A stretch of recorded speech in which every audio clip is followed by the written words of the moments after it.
Ia au te wholofa ma whaatalo whatu Samoa i lau whaafwhakabaua le nei vanga o lea fiafi ina ua wha male awhamiru te ua te enei le July 5 i le tautua whaawau lau BluwaveTV e mai se fo i o le proklame o le Tautai A'e ma le manuia Tautai A'e ma le malo whaiva o sio tātou wa te rou hei le nei fo yaso aso se furu ma le lima o le masina o te sema o le toe masina o le toe tā o le nei tausanga lua se furu ma le lua o le tau au na fo i le o siata leo se e menunga le fola e tautua ia ma tātou fia whaatasi le nei vanga o lea fiafi e tau lanto le tātou proklame masani malo a fua ai lau ua maua malo le folau malo fo i le whaatotoa malo le tau adai malo le lava papale ma le ono sa i le nei fo yaso e se a fo i anga o le nei yaso e mesi o mātou i au kilani nei e o kele isi a kia le tau i au te roa atoa au mātou la vai e ni usila ia e whaisi susu o le tae au ti munga mai le asona nafi ia ma le nei tae au ia o le ua whaasolo solo fo i ngā langi le lei mai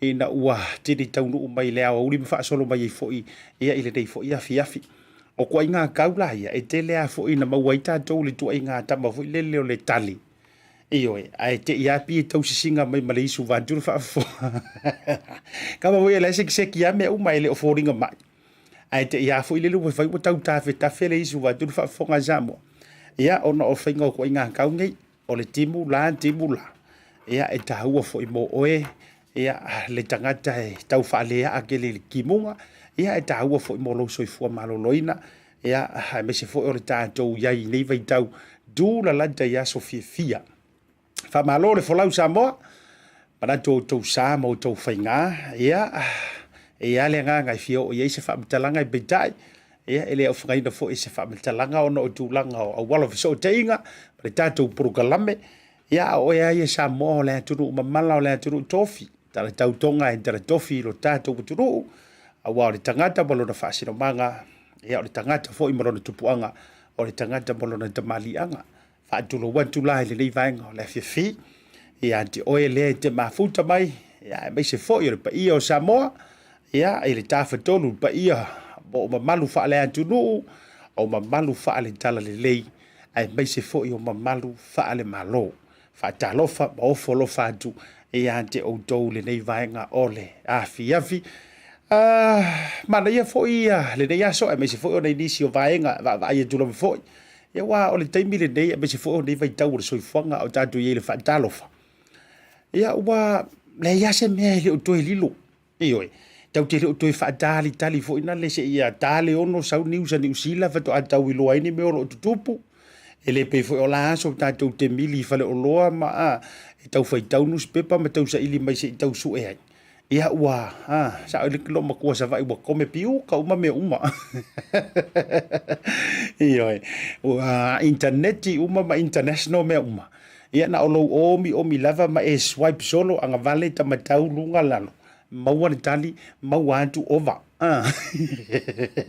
maua mea lai tutupu mai le nganta o te roa ia e muri loa au fai news ke kele mainstream medias ia muri foi loa tātou nei ma le mātou porkalami ua le vana si la fia mano fo fale sa tuia ma le tele o mea o loo tutupu sa tutupu ua tutupu ma o loo tutupu o le a tutupu foi ona o swinga fou o le soifuanga me se foi o le vave o awala fa teknolosi nei ona po ia ua fai ma awala viso ta inga mo tātou fo i e maise o le lalo langi atoa me la lea fa malo atu ia te o tau o loo mafuta mai le nei vanga o le fiafi malo le ngaru lui malo fo i le tautua ainga o te fiafea lava i la tau o loo faia le tautua matavela le tautua futoto o le tautua tua vae tua lima ia e maise o le tautua upu eoi ia i la tau o loo faia le fatu ai ke tausia maise fo i la tau o loo tautua ai tau malelo ia o la tau o loo sosi tu ai ngā tautua malo, tautua ainga, tautua e kalesia, ma tautua tunu. Whaatalofa malo lava fai o le faiva. Ia e le taumate e le fesilingia fui. Ia whaamanu yanga o loo i tuatu o nei tautua, ai maise ia o laupuno wa ia i le tautua ina, so o lava se vaenga o loo e fia ngai ma o e whaatalofa maufolo fatu. Whaamalo atu fo i asiata male poro kalame. Fia whaavitaia tātou company lago sua tātou major sponsors, ai mese fo tātou associate sponsors, o le nei fo ia unanga le BluwaveTV. Faatalofa le tātou Tasi Market, le fionga ia le Sa Andrew ma le tautonga, le mafuta ma le tātou whalolole nai Triangle Road i West Auckland. Faatalofa atu malo le ngā lulue, ia a whai o naite e papa au i le i tū i saute, mātū saute sifo sasae, sifo, le tū i sifo le tātou waturu au kilani. Ia sia tu le tātou whaloloa le nā. 1 Triangle Road.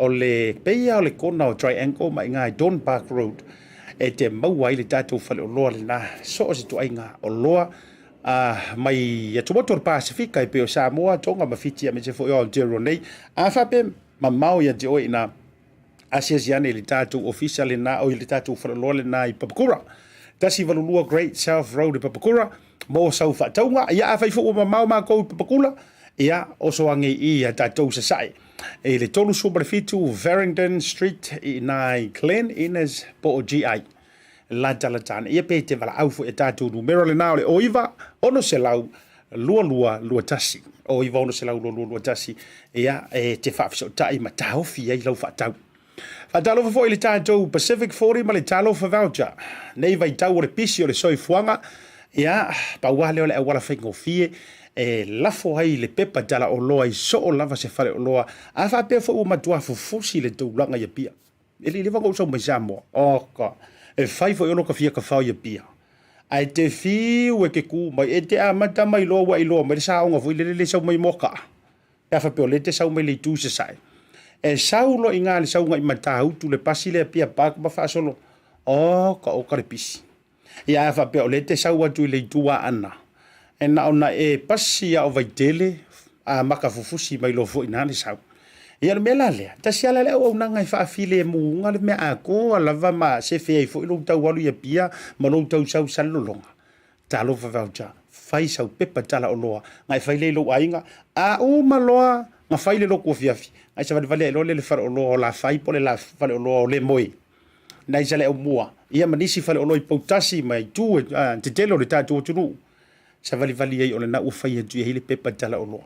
Ai vai lan tātou le au nanga. Makau kia.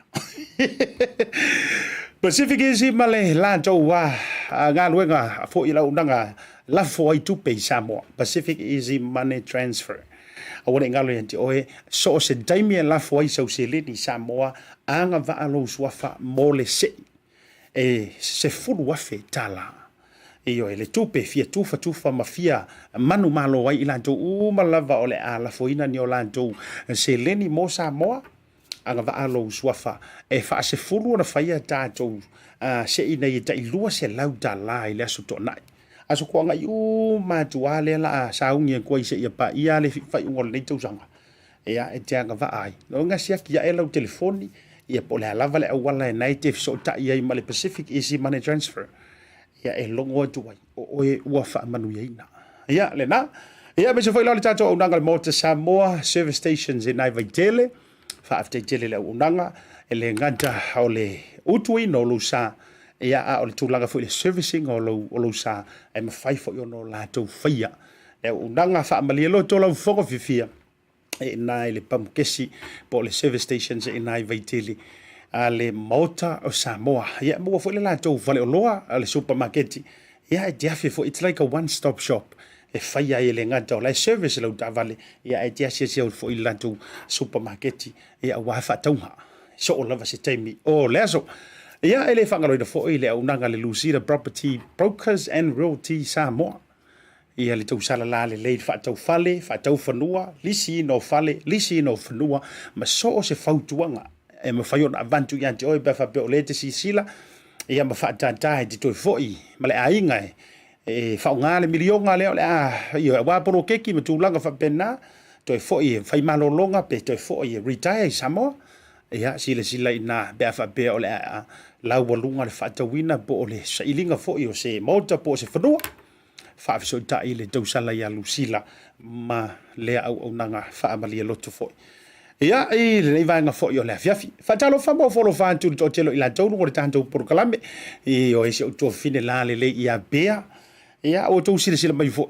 ia ua tele lava ina le atu ma absent le ia le tausala ia pea ia ona ua o pea ua tele ia agaluega foʻi ua faaaogāina ai foʻi lea unaga i totonu o le matou ia lagata foʻi lea o se tamaitaʻi e talenia i faalau iloa le matou o unaga me la lea ia e peia vaaia loa pea inā i shopping center lolofi ia le mamalu o le turuu fusi i o e sogi ia puʻe le anta puʻe lou selfi ia faamalo atu le galua ia te o le tuafina le vaga la viafi le niva sampetai ma le tou mavitaga me se foʻi faitele Robinson faamalo mo le toʻolofaaga ia i le tinā po le faletua ia tuuga fala faamausili anti le mafuta mai na i Brisbane Australia ia me se foʻi o le fioga le matua laiga sa mali toa lau fioga faamausili au matagi i siona tauafao ia me se foʻi o tuafafine o loo mafuta mai Brisbane faamalo atu ia ma faatalofa atu ia asiata ma le programe lenei vaga le fiafi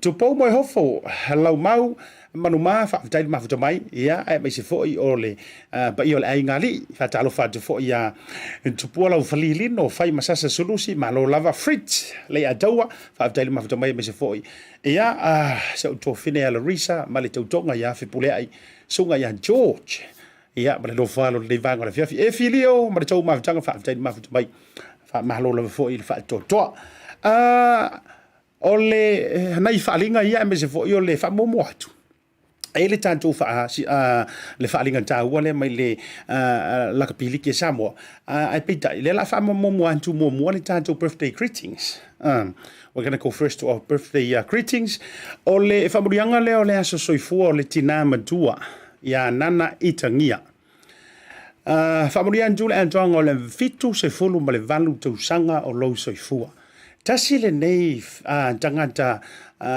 tapuaʻi po ia le tatou aunaga le Blue TV me se foʻi o le Tautai A'e e lē misi le tele lava o aso e mafuta mai lava se o tinā matua lea momoli toe lo faaga ia mo nana itangia happy 78th birthday ia mancho lo faaga le ngata o asiata ma le polokalame o le Tautai A'e ai mai se especially from your grandchildren ia le tamaitaʻi la lelei lenā e te lua pue me le luanta ia Tamira ia le ngata foʻi o le suga ia Aki Esra Nive faapea le suga ia LJ alo faaga ia momoli atu o le polokalame me se foʻi o Niuafolau ma grandchildren ia me se foʻi o aiga atoa e le faamoliaga o lou fitu sefulu valu tausaga i le aso ia momoli atu ai ma faamoliaga asiata ai mai se foʻi o le polokalame le Tautai A'e faafetaitele le mafuta mai ma outou uma lava o loo faamanatuina o tou aso soifua i le aso faamanuia tele le atua i le faamanatuina o tou aso soifua ia po o aso fanau mata mai lava i se alualu toto po tamaitilaiti po le fanau se ia paia ia se matua hatu ilunga ia wa aefua le fitu suma le valu tusaga o te le tusaga o le aga lelei o le atua ia i le tinā matua foʻi faafetai foʻi i le atua faafetai ante oe ma lou olaga fai ma vaaiga foʻi na iaualo me se foʻi o grandchildren great grandchildren ia mai se o le paia o le aiga atoa o le isi tatou faaliga lea e mai le tatou lakapiliki pulega le tatou lakapiliki Samoa ma le tua foʻi o lea ua afaitasi ma o lea ua faamaonia mai ia le malaga ai o le tatou au o le toa Samoa ia i auā foʻi Samoa ia lea la se ituuina atu ai le faasilasilaga lea ia na faao mai e le lakapiliki a Samoa ia e faasilasila atu le mamalu lau tele o le atunuu ia auā foʻi se faamoemoega o loo taotu auā le faatali ai o alo ma tamafanau se tatou atunuu matou te faatulou atu i lau faafogaaga Samoa matou te faatulou atu foʻi ou paia mausā le avea o paia faale atunuu e maise o paia faale atua tulauna ia tulauna lava e ua matou faatalosagaina ma le agaga maulalo laulagolago e ala i saufoaʻi mo le TV le itiofoni a le tatou lakapiliki a Samoa e fesoasoani ai le malaga mai o lautoa Samoa e feiloaʻi ma le tapuaʻiga sio tatou atunuu o lelei faamoemoe o le a faataunuuina lea i le aso toʻanaʻi nei aso sefulu ma le fitu o tesema lua afelua sefulu ma le lua i le TV tasi i mulinuu e talia ma le faafetaiso o se seleni o le a e maau iai mo le mamalo le atunuu i New Zealand e mafai ona faaoga mai ofisa o le PacificEzy o tara o tau mamagele Be vala au mai foi i le telefoni o varuselau o tasi onono. O varuselau o tasi onono. Mo se la e la tala tatu i ante. Oe, e so o se vaenga o ni usila o lo e alalai. E mawhai foi o na la fo mai lau fiso soani i le whare tupe masani e lalo o le ingoa laka piliki Samoa. O le awhai loa umalava malawina los wafa malau maau le aso to ana inei i le tātou wha moi moi. Wha awhitei tele lava i lo wanga le lei le nei wha moi moi. E manuia lava whaiva o le ajongie ona o le tāpua inga asi ona tamā o le whepo. Ua fo i mai au tama whanau sa tau le taua. Tātou pongi le nei wha moi moi mo nesi wha matalanga vala au mai le numera o varu se lau o tasi ono bo o le lua fitu ono fitu iwa valu wha. Lua fitu ono fitu iwa varu wha. Ia wha manuia pele tua ilo wanga le lei wha fitai tele laka piliki a Samoa. Ia, o le tātou wha sisilanga le nā, mai se foi ona e tātou wha linga, whai ona tui nāntu le nei teimi o le fiafi ia le nā Samoa, e wha whakamai. E loa le Israel moni o le susu e lona wha malama, ia, matoe tilo i, pe tele ema, matoe tilo ai le ai, ia, o lo tātou tupuanga, ma lo tātou wha sinomanga, ia e loa fo ia le mo i o lau karokala e loa le mo ia o lau talo ngā fua. Ia e loa fo i lau tonu moni ma lau nau lava ina ia tātou tama whanau i Samoa, mese o le toa Samoa. Ia e ala lea i sau lango sua, ma tua fo. Ia e le o la vea i prokalame a tama ta alo. Ia se vaenga whapene o le atu ua ia lantou konkalake ma e pele. Ia e whai malanga antu i Samoa. Ia ona o le tūlanga la walunga fo i o le matanti ana ausia. Ai e mawhaia mea uma. Ona o lou a au mafola, ma lou a au fwai. Ma le tua o lou tau mawhai fo i le pulenga ina ia mawhai ona o atu tama i le nganta o le au taalo. Ia mawhai fo na watuna ia la tau paanga, te tu olua, and their loved ones. Ia wa fo i tūlanga mo le pati lima i fo i o tātou tunu i Samoa. Ia ma maua le nā ava noa e le i maua mua. Ia a ngale le iane, ia i le tātou le teofoni le nā watu ina mai i la tau le pulenga le tātou la kapiliki Samoa. Ia awa fo i sou maau masau fo ai. Ua tau nuu fo i Samoa le tātou la kapita i to fitu le manu Samoa 7 pe ia o na tu ina mai le tātou whasalarunga i le malai valele au kilani. Tilo antu le afiafia na pō. Ina ua tau nuu le malanga lea sa malanga tuai le tātou au te to fitu e Samoa manta utia fo i le tali maloa Samoa lantou ia. E meise fo i o le tūlanga i le lolofi ane. Ia o le to tele o le mamano le atunu uo fo i maainga. Ia e sapisapaia ma whaafei loai, ma patia. Ia le tātou wipu o siampingi ai i Cape Town i Afrika. E le tūlanga fo i lea o le taito fitu. Ia lea e whaanga solo nei. Ia fia le fo i loto i le tufi tau whao, me se fo i o le sasangi whaamanuao si o tātou kuturu ui Samoa. Ia awa fo i le to ai taunu uantu ana ialo fo i matama whanau. Ia e ini si fo i le masani o na whasoa i le vaenga lea. Te lea niso i la tau fo i sa tu fisiri mai siata. Ia ona e le wa tau le tutu sai ia le tātou sasangi. Ia e wai pēno o whātunu o wala tunu malai wa le Liaison nafi. Ia e le te le au tafu ai ei o. Pero whātu sa wan pālangi whiga ngam siri betau. We are all the flags. Ia e lai whai le live. Ia Natalia tula vai le tūlanga fo i le e te tau o Natalia tu iei. Ia wa fo i le whata pena nei tama mune malanga i Samoa. Ui o lea. O no nisi la fo i vai atu fo i tustusinga i lunga o Facebook. Me se fo i la tau e whasoa i le vaenga lea. Pe se au le tutu sai le ave o le tātou talo ngā fu ama le tātou parade ma tūlanga whapena. Ia i le champagne mai le tātou taito fitu. Le tātou manu Samoa. Ia e pei fo i le whapea mai ngisi o ngā ua ave ana o le toa Samoa. Ia e te au fo ia malenganga manatu fo. Ia e tari tonu e ile upo e masania i au fo i nei whaia le se ma ave ngā mamafa. Manatua fo. E ilona tama i ese ngā o tamirusanga. E moni au. E moni na ia ave ese mai a tātou le tūlanga fo i le o ie afisia, o ie whasavali, o ie sapaia, o ie e toso. Ai ia o tātou malama fo i ma tala o tātou tōwhina ngalo ma so uvai vainga. Mana tua fo, o le tātou tamarusaga taito o fitu. E le to e tau whaamatalaina. E koe kiki a ka ilua vai aso mawhai. Ta ilua vai aso arure si vai. Ta ilua vai aso arure si vai o le wha solo. It's a whole year tournament. Yeah, imagine la oi tua la. Imagine mai la oi pe afa penge la a fai o whainga lea la iai na le tātou champini a pe kau ke o le whaino. Wa ka kou champini pe le champini a o ai lunga me kau whainos. O le lolofi ma le upongi ele vai vai. Ai a wha pea ngai la i tausanga anto o le kau ke kakafua. E te iro lau tala. Ia ua lewa fo e o ngā pāsia se kula fonga ngi usila. E matua tapu ai o na toe tāni fua. Ia. E fa pena la le fitala inga fo ile le o le sia tātou wambio. O le ala fo ila le api e mafua ina tau le ia te au fo ilai. Wa le upomongia. A fa ngela fa te tainga. O le anga ka ko au mai ai quarterfinals, semifinals. Ale te tau fitu. O le ua tātou toi champini. Aina tātou pa ua i tūlanga maualunga o le ke le anga ko semis. Mai talu mai le amatanga o le tausanga. Ia imagine la, o e peang fa pe parade mai a na o le whaino ama parade. E lono winga. Ua mantua i le fia papalangi. Ua le wakosa kau ke koe o mai. Ua le ingi parade fo i o tanga fua. Ua iei parade o soro ke e kako mei whai. Le winga la lea. Ai peye mafua ona tau li lifa le nganga lea e o Sofia wha moe ngā luanga fo i le lango sua.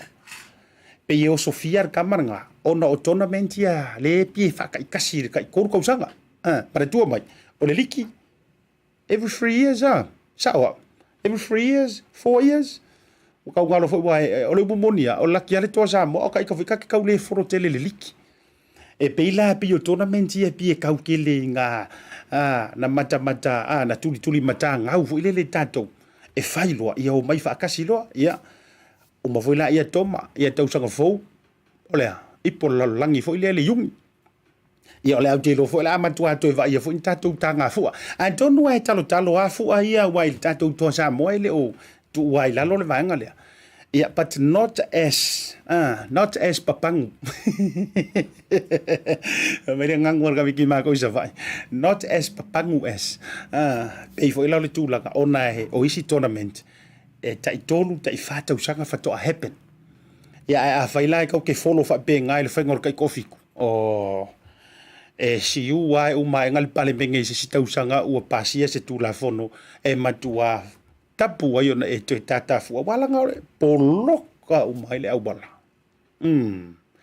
poloka umaile au wala ia ele to na male laina wa yai fa le lave tupu mai bo o tu ai lava ile ma wa yor sifua ia ona i vai ngala na mana i motunga afa foina ia o le tanto vai ga mo le porkala e le tanto malo la tanto malo longa a foi mai o le afa filo ile tanto wa fa tero no ngai lungo le porkala o le fionga ya Niuafolau tu mai ya Niuafolau Helen Uiese o mana tu pe no fayentu se ta bala va ia le ofisa o ngaruenga fa Vaetemi tono ni usila nei ona ye nei tustu singa yo tau mai tau watu pe wa tau ye nei fai tionga wa ma po e mai ia e tu sai fo io ila tau o lo ngalu lue fa Vaetemi ia me se foi ma se fa tal no ina e tu sai yo le porkalame o ngaruenga fa Vaetemi i tu tono ni usila nei pe mai ata tu fa salong fa business nei.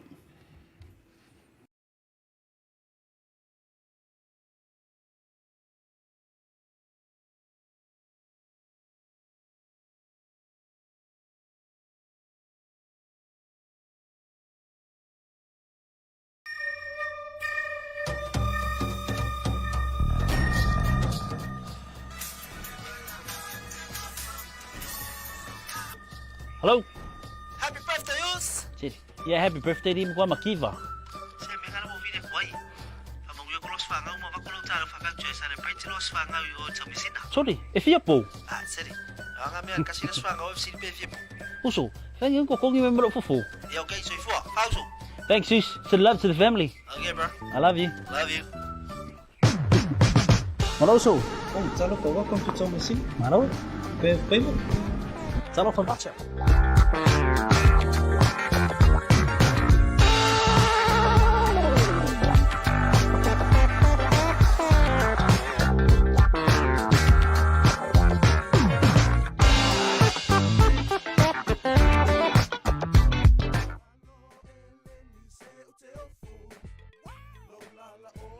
A whaia te mo mia o loa mai Samoa, ma nisi o atu moto le Pasifika e peo fiti matonga.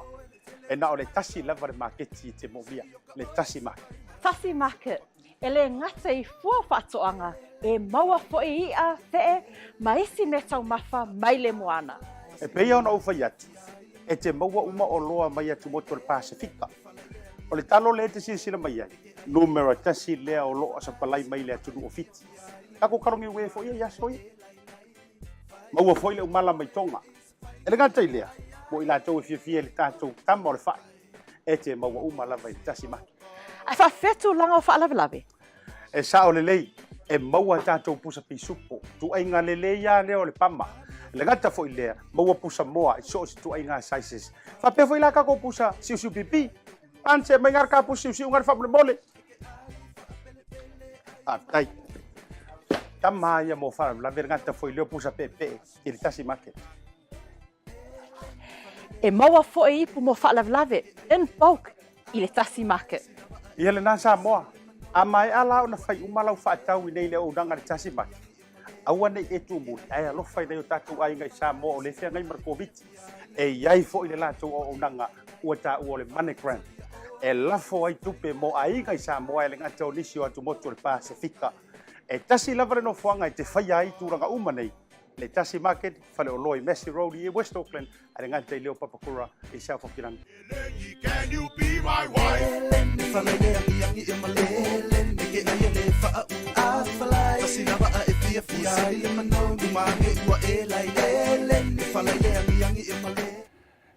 Jaimara wati lea ua afa tonu le Julai 5 le toi taliu mai o le tātou proklame mai malologa basani mai se fo tātou whaasalalonga whaapisinisi o te fia e whailoantu o lea ua maua le mafiso o tainga ia ma le soi o le tātou malo o ia fo I o le so upu ia ale malo e tusai o tūlanga o ngā luenga whaavitaimi o lo whianga iai ma malanga mai lo tātou tunu mai Samoa mo au te ronei ia le fionga ia Niuafolau Helen Uiese whaatalofa mo folo whantu.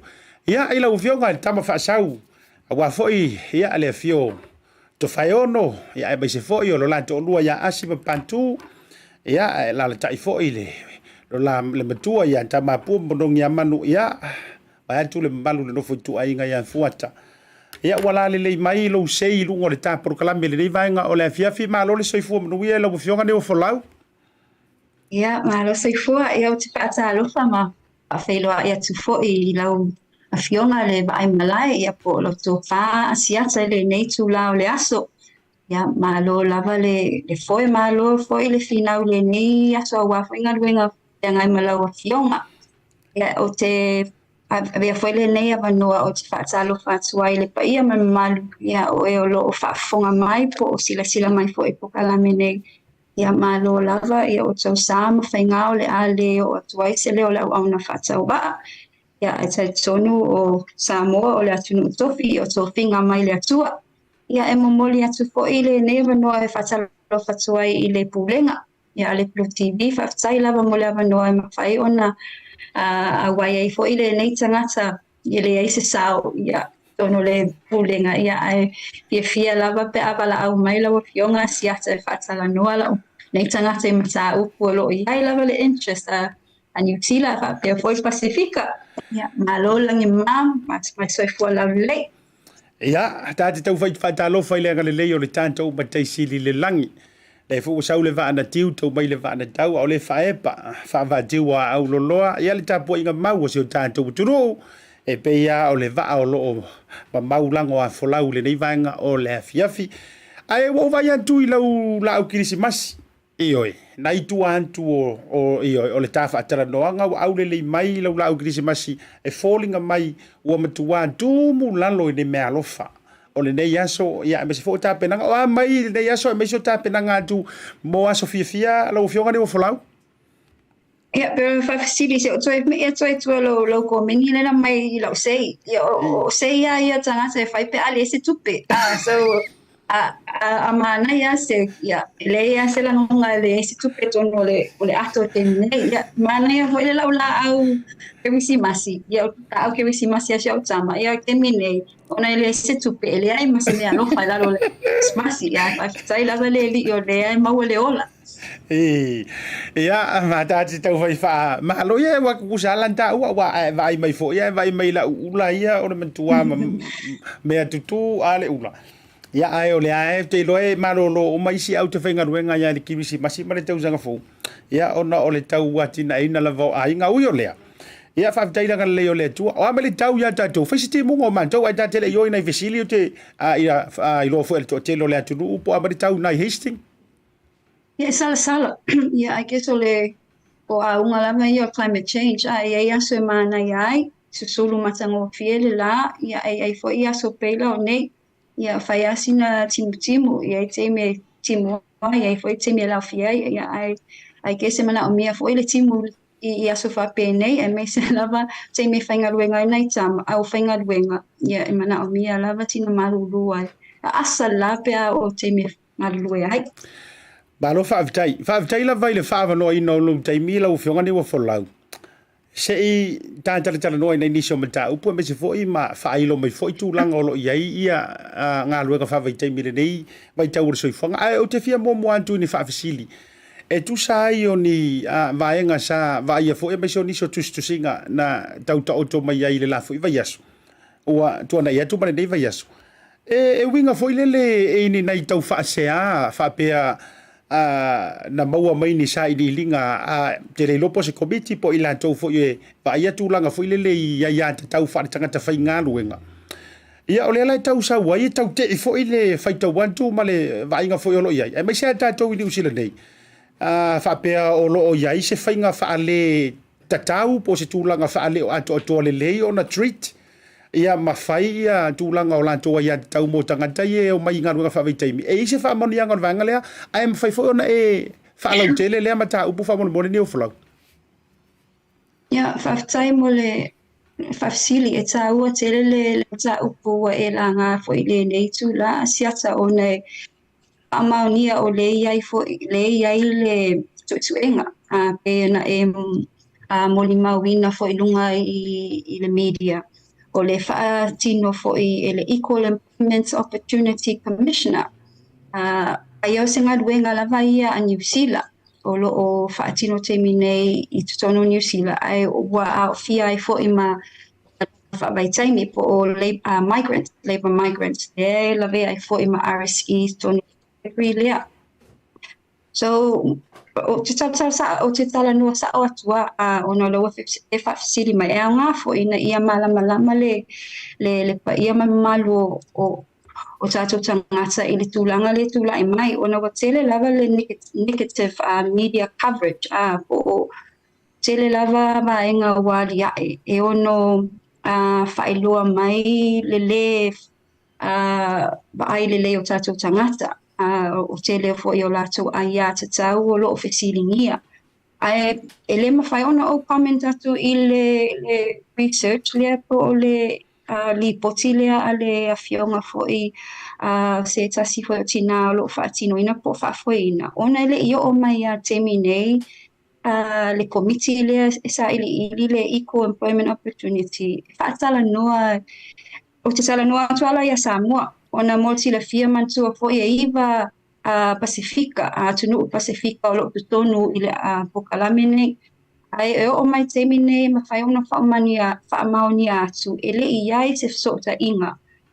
Mai le komiti lea po ai le whaatinoa whaafoina le sairilinga. E whaatana noa mta upu ia i Yamato. Yamato le nafa malwa ainga o tātou tangata whainga luenga wha vai taimi, RSE, mai le Pacifica i tutono ne New Zealand. So o sina wha anua na, ona lefto a mātou i loa fo i o le iai vaenga ia le whasilingia.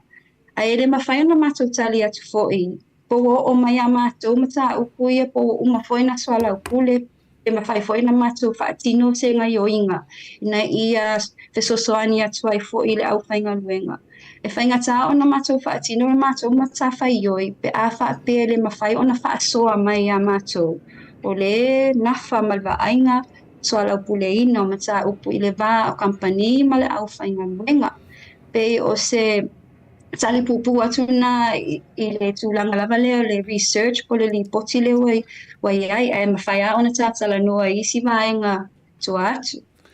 Ma lo fa jai lo no winga la le fa mani nonga ani wa folau o le vaenga lea e pe ia tangia mai fu le na tu lava o le komiti lea po tangata ia po le lava le vaenga mfona fa upuai le suenga lea na tu fa ia o no mo to si le fia ia o mai lola ia faila la to fa sala launga ma tu langa fa penei ai le o ta pa se fa maunianga po o se mafuanga po o le leifo o na fai mai se o to le pale fia ngai ma malanga mai Samoa sa o lea o le vaenga tonu lava na le failo to se fa no ona e ai le mato committee a le Pacifica reps o ka o lava Pacifica reps po liaison officer meeting e fai every fortnight ia solua so o le mato fa tala no mata upu mato fa sua o a vaenga le ma fai ona mato sosoani e lesi o mai terminei e o foi nai Pacifica ia ele ia se la to ta inga o le mato fesilingia ona ava ai atu fo ile lipoti e general very general and for my workers so a fai tau tangata le lipoti e whaapea o le au fia mai le au whainga luenga mo tato tila fia o Samoa e o vatu mal whaafe tato tangata manuia le pokalame Ao Pacifica ato se fului va fellow CTA lunga le fai numero New Zealand. So when you're reading this report, if I pela ma fa tangata le lo mala malang mal pokalame ma ai inga matu unga pokalame. O tato tangata male le exploit unga upwale le fa ngai kung li pokile o le exploit o le slavery o le modern slavery. O it's a little bit harsh. I manaya. Ta umai la Pacifica, ta umai amato ia Pacifica iba. Wai la company le afia iba inga nei wai mafai ona mato olo itua.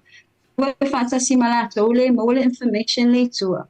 Ma mato wola ia swala pule fantasy ma employers. O te fia fo I le lipoti. Ona e sao. Ele atotoa uma company e ai lava lape le foi mato moli mawina.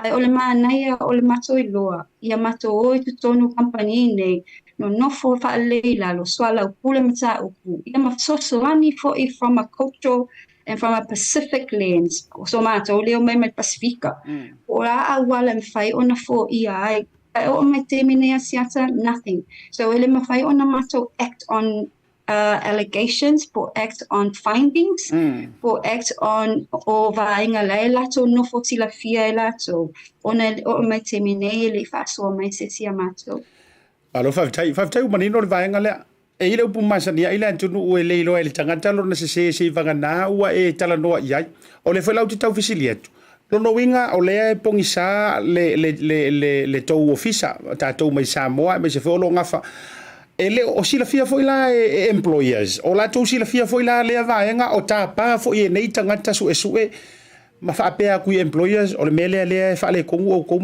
po la ele o mala foi employers o le alumni ni news fa penei so ele le fono sa au wai ai o le tala le fa lo mo twai e sa o ye le au fainga venga o lo fa iloa I think it's through unions. If I lo fo ile sunga lo taita ia po fa fo ina le research lea. O na ia o la to itua. Ia e o mai foi temine. Ele o mato iloa. O a temia leo ai fo itua I le au whainga wenga. E lo ia inisi o mato I to tono fa atala nuanga nei. So ole whano nuanga na e te tau lama o na mato ngā lue fa atasi. E to soani le tinonga le matawhai oia le tangata, but e o foi employers, e o manino foi ia lato, vanga nala employers ia la elo lato o lato le patino mtau. E lo po o yani fa le tono lato company ona e lo mafai ona fa soa foi ia lato o lato le patino le research le po findings. Ma lo fa tai tele o te lo mto manino lo ingala o le tulaga foi le e mo mia foi la to le tu te soala pule mo to nga lo fa tasi ia masila fia le tau pito la au ia tungalunga ma me fo yo lo la tau atu popo ai ai onisio vaenga u te fia fesiringi ai le vaenga le ai ma tau pula valea o le ta ua mai nisi o tustusinga il peila le upule tau tutulia tu pe yo fainga fa polonga ai sa unga le lisi o vaenga no faitau atu ai e tau malia la faitau e sa waila la vea marka ma foi le ma wasi taimi o ye va yo la tau ainga ele o ma wasi taimi va to lo la tau sa lo tonga e ingo ngai la tau fanu va tu fa fonga la tu e pe foi le e tau mai ia te au ile ngana fa faingo fie au tata la no ai mo le manu lo tele e mana o ile tu sa loto tu ai awane ia tu sa le leinga ia male tangata no fo mau sikisengi le fainga ruenga a fiaru fa ala fainga ruenga ala e fa ka ya o nga singa ngiva le ya le fainga ruenga pe ova se me le po le usu le tai tu sai e antangia mai i tu singa no faitau ai e taifa pena le vaenga le manao le pe e anga ye le report le a ole upule fa nga mai pe wa mafa lava fa mai le faifa polonga la so fina ngalo o tupu le tu nga me a foi ni na ye inga o tangata ye malanga mai nga ruenga fa vai taimi i mea te tau ona fai ma mea e le te tau ona fai fa mo mo ni ufola ia kau conflictive wala o ia ma fa le term le fa nga ona from ila uia personal opinion. Yeah, we could say this is modern slavery. When I say modern, and it's illegal, illegal. Onga asola, yeah, we all know na ye tangata na au mai against their will, or maybe force if I ngalwenga.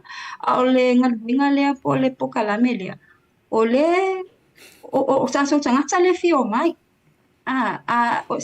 Mo i ole mana o mie company tangata o mai fatino ngalwenga. Ai lo fosia la to mai. So I don't think that's modern slavery. Pea ole neto te sila fia. Le te mile fai e restare Samoa. Okay, you're looking at thousands of people fia mawale manuia le lato mai moaina ole au malanga le o mai. So ole modern slavery. Afa pea walu tangata fosi mai lo e tangata mai i le si o manga.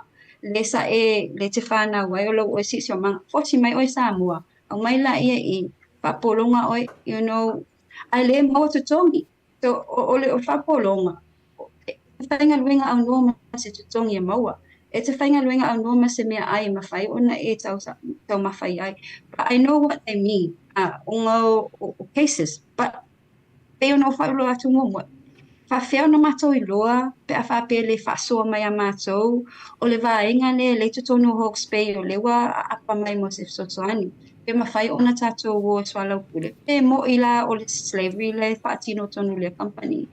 So, I mean, ila uia wa ai, wo uka waina New Zealand, o ngā ule so upu mo ngā ruenga whawaitaimi I tutono New Zealand. Wa uasiasi I company uma, taluna o tula e mai ile tofinga lea. Lua felus fulu. Wa wha ona o wasiasi New Zealand atoa. So, o watu malfitu te fulu company I tautanga uma o te o ai. Paatala noa ma le au whainga luenga. Ele au ai le company po se o le au whainga luenga. Pe a whai o tala noanga po o fontanga ma le au whainga luenga. O le temi ho ina e te tau ona whaasoa mai ai le au malanga ia au po alu I tau. O a lato whaafita auli. O a fo I mea lato mana o whaalelei ai ma fia ai lato no fo nei. E sa o lau sau noanga. E tele la umalanga, e sili mai a whamoe mole Helen, e mawhaila na mato kasi se whangu e ingu, whaina mato dua se whainga kālinga luenga, na e te tila fia ki ngā inga, e mako whainga luenga mai le po, e moele lao le a mako whainga luenga, ia mga mia lawa se whamara skingo. So, ona lo te loa, o kele kua ia employers, o ngā whiwhi ngau fwoi ma employers, because o ia employers, whaapea mai, e te tau lava ona mawhai ona o lato e inu se lato whanu. E le popole employers o leiloa o le aia kakau e kako akangaka I New Zealand. If you're 18 plus, you're legal. You're legal to buy, purchase alcohol. So, e employers, ala o ia makawhai oi o suin malo Samoa, o le ke ngafa ma le au whainga duenga ma ia ensure saunga le mu, ia mai ala to kon karate wo to fo I Samoa e whaasale awa e whaasale awa ono mea na tutupu mai la aso so okay kako kalangoa la ia openly ila ua ia pulo falmalu e whaasa makua whaasa o ka ngaka lawa e mau aku o la e solitu la fono wainu tama whaava whaaleanga me tau tino tono o apitanga ave ta avale o ngā, because these are issues e loo moni mau el painga ia le whaila ko suenga lenga whamako ia every day we hear of cases. But ola upulawa ia Helen wao, I'm a human being, e mawhai o na lato o e whawhiwhia lato mawhauwhau. E mawhai o na lato o e whawhiwhia lato taimi, in the weekend. Ia whatamali. O ngā lesi fo I mele kau mawhai fo I malo Samoa pule. O tātou tangata o ampasa a Samoa. Mankua le iwa atunuu ia le whinau mo po kalamene. So, awa ai mai company, le kelolo I kau I Samoa, le koe mga o Samoa. E whawea whaingofianga o ia konga. O le mafuanga ngā longa lua I Samoa I tono New Zealand. O Samoa, salo na tolu. Ai o ngā kelolo I kau le au whainga luenga konga. Kulanga lava leo le awa mal sosola. O lea lawa amata ngā CET ai fo ila ia le whainu mera Samoa. Lewa lo na lua. O Vanuatu le sili. O lau le sili atu tātou ia Vanuatu le tau sanga. Ia maua I pea wanoe o mai e tātou tangata. Ele mawhai o na sili tātou. Pe a wha pe o le tu'u lava I le freedom of tangata. Because we all know, once you say, yeah, you're free to go see your family whenever you want. But kongo mai a Asiata. E fiu ngai employers koe whaakari le asunga fua. O ngā lei cases. E teimi e whaafsota e mai a au tai. Wa a kole kolu aso. Wale koe fo e mai le sianga au whainga luenga. Sa alu au Kilani pe sa alu Wellington e. Ai ngā whaangoe e alu wa ai se birthday. Fiu koe whaakari. Yeah, and so that's not elo mawhai lola in ka ua se ampasa a Samoa. O ngā ngai kola o ska ia kulafongo ma kau sisi fo I ayainga a Samoa lava ia. Wai ese ayainga Samoa. Ese ayainga New Zealand. Peo kau mau mai. Malo whaftai te lea, whaftai ni mo wholau o matopa ni noa lau whasoa. O le wai o tonu ai le vaenga maa le ale o le vaenga tonu lea fuai. O na iyo e umaso se tangata malama lo na mawhauwhau. Mau te lo le mata upu lea ua tala noa so o mawhasoa so. E mai se so se ala leo ma la whasara lau. Le mata upu le nei. Ia te au ia o te tala no foi maleava. Ai o te tau te o e whaile mea e whaingo fie. Ma le mea e mawhai o na to e te tala i le sia vanoa. Ma le sia vanoa. Mō nei tangata langa i le upu whasa moa e a unu tawhenga. Ai se le fukia vai se ngango. E a le tangata le fia kusikusi ma avele le saolotonga. Ma manga o avele saolotonga o tangata e fia alua ia e ka whao ma ai a tutupu mai la pe fea ia. E mawhaila na o e toi sue mai. E mawhaina o mai e toi whaini mea e umaenga. Polo ngai le matanga ruenga o lo ngafa malau fionga e me se fōle minister i Samoa. Ia e pei fōna whaatala no so o mala fionga le minister. E o mai a mai Samoa se i kako. Wa masangi ele upu fo ile le masani ai. Na e tauto ile ami. O lo la vaa mo fanga. E le o le alu e mana o e whaamakasala mo ma ungangi ma whai i Samoa e fio mai inga luenga whawaitai. Pea no whai atu. A whai fo te tala ro whapea. Wai longa le sao te le o ahinga matamaiti le fo ia na te sila fia i fo si o whanga unga ia inga luenga whawaitai. Ia o le te le o taimi o lau tata longo ma se whau so le su ngae a wako ke whaia me ia a watou te nau. E ia le taimi ia leo whawhatai o manuia le se ori i se. Vai lai le bori mana i ormole meo le o le ono sa'i. O le ongo sa'i e ia lo taimi e fo le taimi a le atua. A o le tua inga se kaili la le fo ile le eo a fo ia tatou. Na tatou ui uma mai au wala whaingata. E le ia se singa matua whaingo fia whawhatai fo inisio tangata. Sa matua fi maliero la to awala e mawai no fo mau ma awala e o mai whainga ruengai. A ona inisio i la tou na moi malai. Ia e feo lolo ngi vai tau o le ta te mau atu lava o nae mo ia e tau mawhaina o itua. E ili whawhisili le au mai au ta whasoa.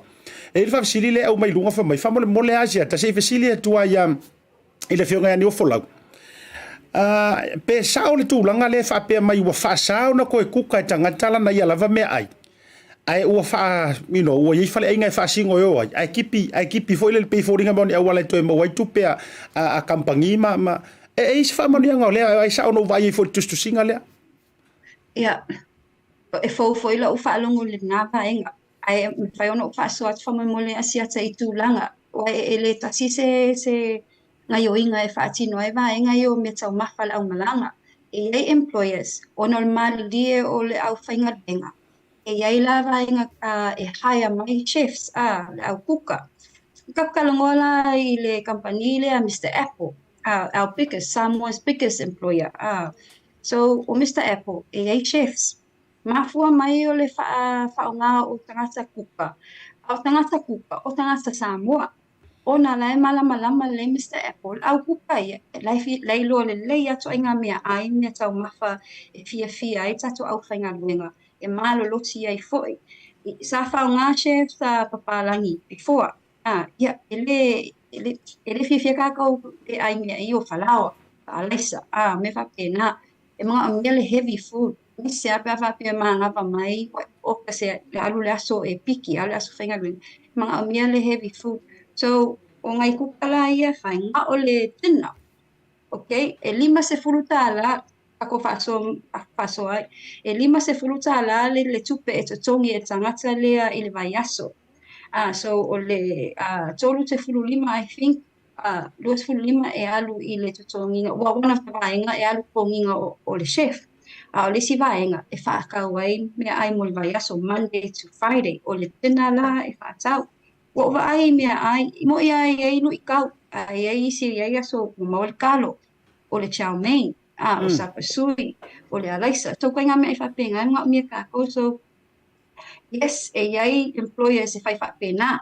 pela Mr. Apple e ai si employers e ku ulava e ka penga la malanga la to me ai e ai lo itau it is pros and cons o nga a faila le malanga la to me tau mafa i amana ba e kai fo le iva because e mga vapoleongo so and you can imagine papa pela no fazas e mga wakang pe payala nga ia mea ese umale le menu e fa akaliala liskanga se umanga nga kapinga me ai lisi papa in kuka so those are it varies EA workers e mga o lavalato e kapinga la ko me kaumafa ale po linga la kampangi le kulanga dia o nga kapkanga ka es you e mga o sefel kupe e olo saiming so that's what's happening mga o fa saiming ai mai saiming i le masinga mo o le masinga lo fiku fa ala wa pukul selengi ele se kupan mga ia ale po linga la kulanga nga o koinga mai e kula i mai te ale tau si fa leila so fua maloloina so you know it's not one shoe fits all you know we have to understand qua kelea scenarios so o le kapokalango ia o polinga kampangi ya sola when our people come over cause e ola sai mini Coca-Cola Fanta ele mga ofo i fa akau vai so le issue le o le kulo la le muku mala fi le kula la fa lo aku poyos mais sua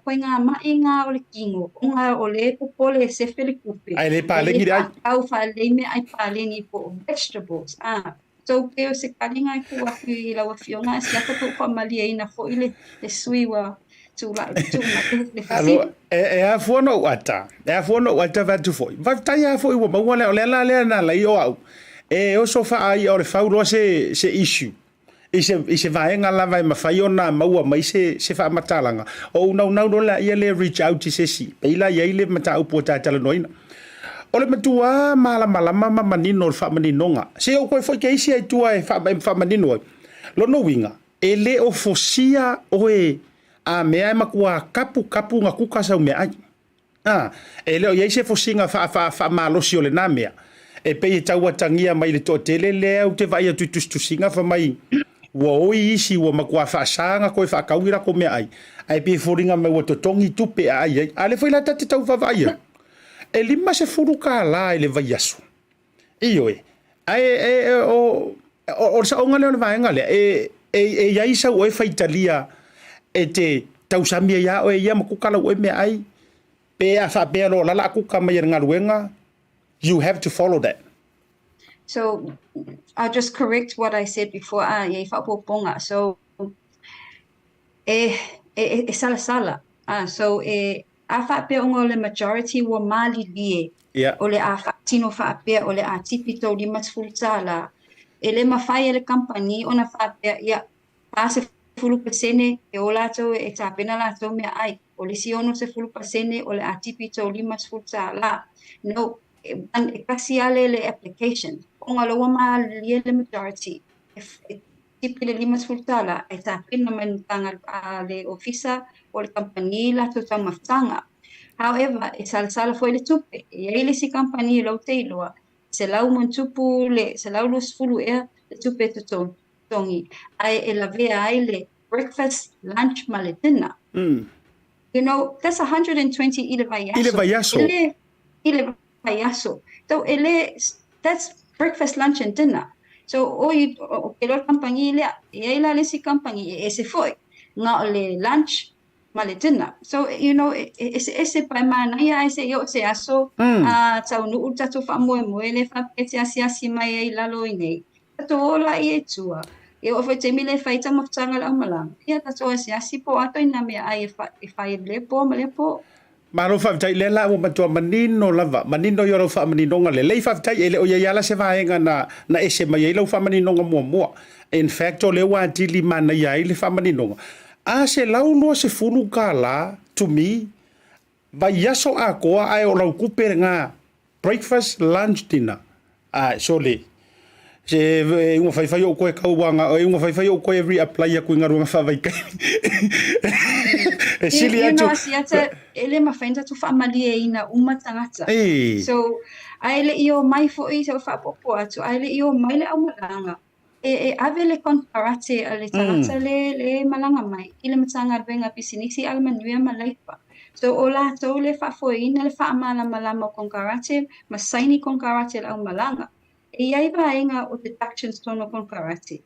Ale malia ila fa pe ke le fi mga akupongi le limas fukala ke le fi mga akupongi le sa laulus fukala tilila awal kisaw ay kula la bangosis kanga they are willing to release $120-$50 ay wala le saw taula ia complain you know I mean if I ngo fie yo kako elo fo cielo saw ay asaw malie ole ay nga umang fakakia al company Balo fa tai de fo lau la wa mana ya wa umile ta fa so ala ngai ta u yon ma ta upule ja dia yer ngal wen al fa la wa itele ai wa mana wa ki lia mo le vai liule le ngore vai liule le tau mama ina ma tau avele ngai nai ia le ngal wen ngolo fa ya le matanga wen ai mai se foi o le por kalame o lo fa nga solo o le fa fonga mai le to tele o le foi tau te no fo ya tu no nei so le o la fa ka u li o po to sa okay, lo ela kali le koru se lau le fase lau le vai tau o le fatau o le vai aso. Ai a sau se tangata fai ngā luenga. Ai kokongi se lau ka lape se lau maunga kupu. Mo le vai aso ai breakfast, lunch, ma le tina. Se o peia lai ka ke pe o ka koe ngofo i ka ilo fo i le fatu sa dia fo America la tau vature. Ia ai sa o ai ono le ele mali i vai. O leo o tau tatafa i le porokalame le mea leo o tau va ai tuai. E fōlinga mai o le tala sala tua. Le ala e pe e toi tatai e le amatanga o le tafa atala noanga. Ma ngai a ke le suenga i e fai mai matala i e au mai tangata. Pe a waku sa o ala i lau fionga. O atu sa o lava ia te oe maratou ofisa. Ma o sa o e sei kausira sila. Ma ne foi pe a mo se avano lau suesue i o koe kari sua whakasi ei ma nai alo fo i matama whanau o se o tātu o tunu. Ia ono le to tele o ila tau lau fai manatu ai whavitai. Ole fisili vaenga ai le fasifo yo le tafa atala noanga. Le ala ua manino le tūlanga lea. O a mai no foanga, o a mai a tātou tangata ngā lulue. O a mai lo lātou no foanga accommodations, o le lei meo no foai, o taavale o me whapena i le lātou mo mianga whamore ni o folau. Ia. E ona whaelo atu, e ova atu ma le fitu se fulu kampani le au mai au tātou tangata. E ova atu ma le whawhi au tātou tangata e manuia nei a wanoa. E sala. ai le tau fia ai lo ngaluenga fo ia isi so upu isi atunu ia leo itu e whaia sia singa. Mato o itu e whaia sia singa au ia ini whasea au malanga. E whaapea e lo le leile le hita, e lo le leile wifi, e lo o le mafuanga ngā e tupu, o le mafuanga fo ina le asia tuai tua. O le mafuanga fo ina o le iai la le Facebook le malo Samoa, o le Samoa Liaison NC, e whaafe so ta i mai iai pe a whape iai ni lu i tau pe iai ni vaenga, o le e lo whaamalia ina la tau. So e iai lava tangata le au le ui mai i le Facebook, po rungo lau telefoni, ma ta upu. But e le kei sa u iai, e le kampani sa u asiasia tuai i le amatanga lava tau sanga nei. Na te le lava le wha le tonu. So on mafuanga le wha e le o nufo tato malo. Te le wha le tonu. Ave la ia la upopo lenga le tusi i le kampani. O le wo o mai wha sea popo lenga la whainga luenga. I vaenga ia. Ave fo la ia ma recommendations. Ave fautuanga e taona wha fo ia. Ia alu to au mai foi le fasea au malanga mai le ai Semu o mai on le I fatino lava suinga nei ana to o foi la ia lunga ni si vaenga la mata upu o sa wala I malo Samoa le fai fa malo ko kalame le ala na mafai lona au mai to tonu mai ia ta o labor inspectors la to le o itu e sila po ale fa le tonu ave lola I se fautuanga Lena I uana fo ia o mai te mi nei ele toe fa so ta e mai ale au malanga o lau fa malia ina la so but e iai mafua anga mo nei lu I tau but e iai fo I ngai o inga e te tau ona fai. Can I just say there is a grievance process I ele process o te a walu tua o te fa so au malanga mua o le grievance process tono New Zealand o la uia vai e lo ni tamai ti o mai le au whainga winga o iai matai, o iai te kātou whaila tu ainga. So o lau whautuanga, you are old enough to make a decision for yourself. Lela a watu tools, e whai e oe whiwhi oe pole ale le kona ngai o inga e whai. Mua, so alau pule o tauto mta upu, le e taitai, o mafuanga na le e taitai o vaenga uma. So alau pule, o la e le uta whai mea taitai le e whai la e whiwhi dinga tala whia ngai mo la tau. Ia ale mfamalia ina le mta upu, le ia ili sila sanga o le employer, ave lunga pastoral care, ave supervisor, ave kampani komka upu. A whaalonga kua ngai sa o kou, ngai ko ki whi ngau me kaunga whai, ai lo whamalia ina lava o tau. O le teimi lona e wha o mai loia a ula tu mta upu. Intervene lola o ila ili tūlanga lava le o le wha soa tu ili kampani. A whai atu ai le fia whaalonga mai kampani I au. Po o whaupuanga ia waku whaalele maswala kuile ni tau. O te aru sa o rola ia I vaenga ia o labor inspectors, po vaenga ia ka o RSE relationships manager. So iei la sanga, iei protocols, iei process e kau unga u ia. But pe o va mai kau fo ile research lea. Ele lo, I don't think iei ngi lasa, I steps. Na teke la so swala pule mata upu ai pena le tusi lo li potima fa ai lo mai lu itau but I don't know if they've done that so ela le si grievance process I Samoa mo tato I fa fonga mai telo mta upu o meta unga li ia siasa o leu ia mai I le mtanga wenga le ia o failo si la sai ili mta upu e avelo tusi alo ia Avelo tusi alo ia I le mtanga wenga le na fama malpokalame. Ia ona mai la ia tusi forward mai lola ia tato vaenga le Samoa tusi a. So ama fai lola ia ona so sue. So e mato ave foi la ia fautuanga I Samoa. Pe telo teimi o meta operational issues.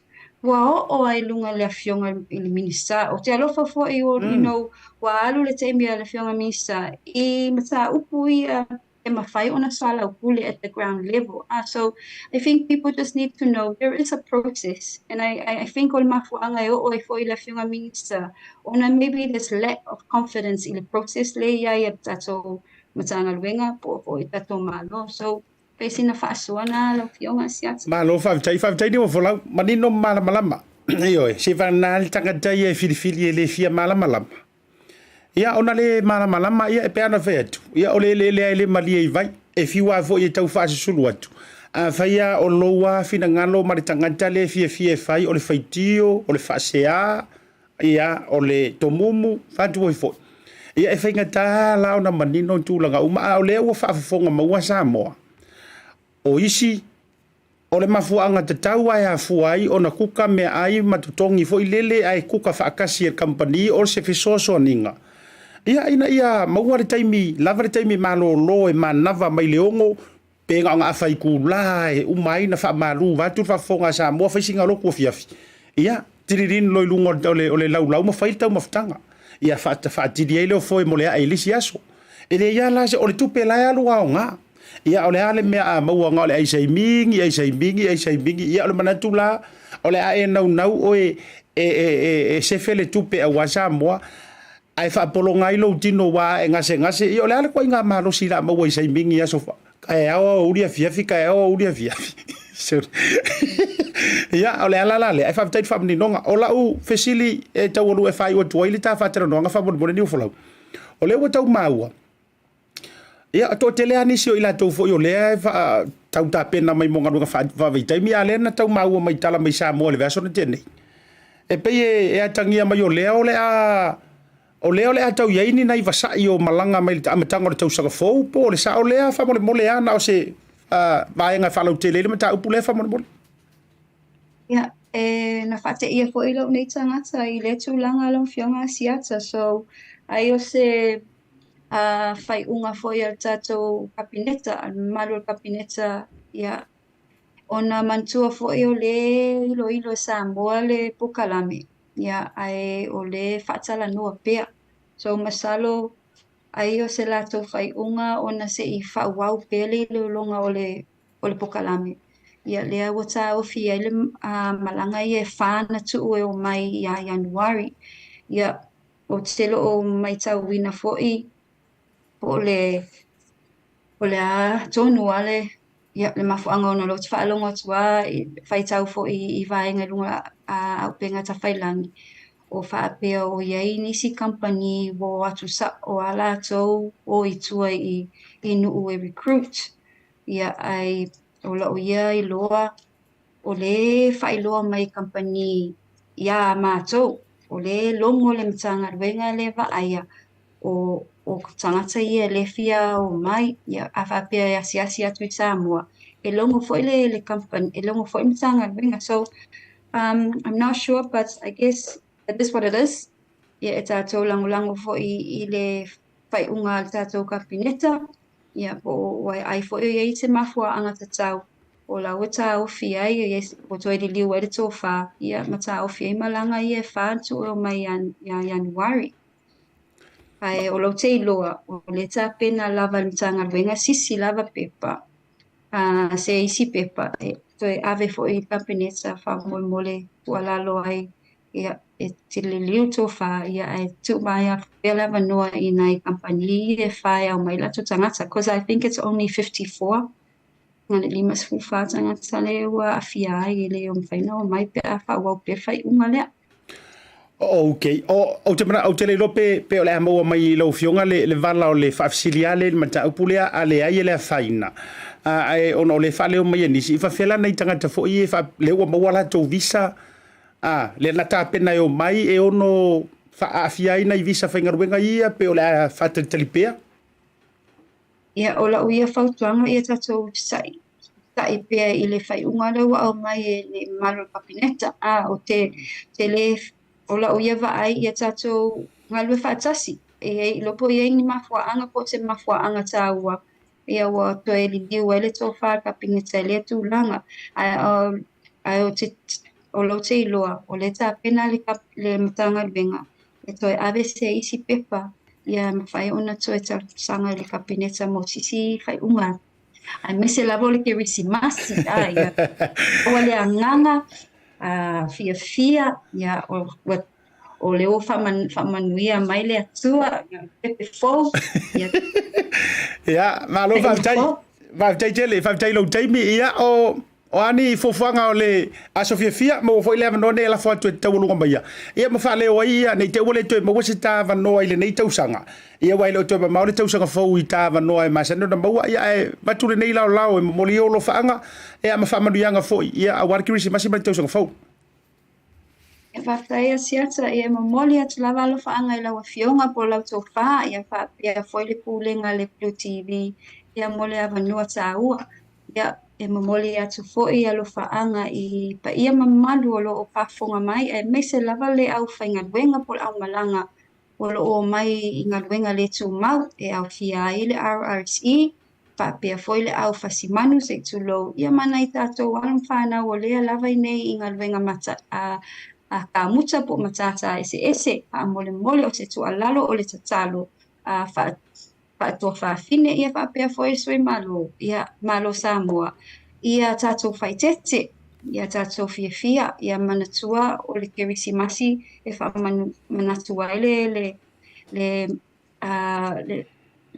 ta pepe fo le fa na mai o tato faola ai o wani ia vese se tato o se ava noa le la o matua faia ia I ngunga a fa mole tato stai ai inga o le siva inga fa mole Asiata o ai lava e lo tete e fa patalanga ia na va tu fa mole ma fai lava na tatala la o telefoni fa so ta e mai a ia tato ta fa soa o ne a nga lava le tato no fo mala malama ia na tato nga tasi ai fo e loto ma fa ia fa sili le fa to le anganga ia male fa lo lava fa tai ia mo mori fa malo bele ka fa tete le lo fionga Niuafolau Helen Uiese e tu sai fo I o le neila o lao ua toe manino ai ma fa manino le manta o le vai e le ia se lau pasenge I se au nanga e le fo I se sia ato toa ai o le fa manino o le tou a vaisua ai me se fo I o le fa fonga baua Samoa ia leanga o lai ai suli ma feoi ai me se fo I o tau ainga o ma pelinga ai la tou o lo fia ngai manga luenga le fo I se sangi fa manua o le prokalame ma fa fonga baua ia ai fa tele ia o le ua malama yurungalu lau forsanga me se foi na inisio mata upu sa tapai lo finangalo fa avtejele mo le toi malu fa ngam fa bunyanga o le polokalame le Taupea A'e ma le BluwaveTV I lau fionga ia me se foi show walo ma le tato au fingalu nga ado alava me se foi la to lo mau le nei fa tele no ngam le nei polokalame fa maru ya tu Christmas ma le tausanga fo ia maua se Christmas fia me se foi la lotu le tausanga fo mo ia ia ao la vea I o lo tātou matei sili I le langi a lofa te le atu ia whamanuia le tua soifua mo le taimi Merry Christmas ia whaafitai whasoifua ina Pasoifua ia o le ua mai ali tātou whaataradoanga ma le fionga ia Niuafolau Helen Uiese ia o te lo fo ua matua manino ai lea mata upu he lau whaafifonga maua ai mai se fo le nei vaenga o lea fiafi ia e tu sai fo yo le mati na ma le tau mafai fa manino e pe ia fo na fai atu e le o tau tuli a puina fatalo fatu ia rosa se fulu ma se mati le pule le uso Lucas se aso e se fo yo ma me fitu lotu committee ma le la fai ma le tau maftanga me se fo uso ia e fata pa ulu ia yelu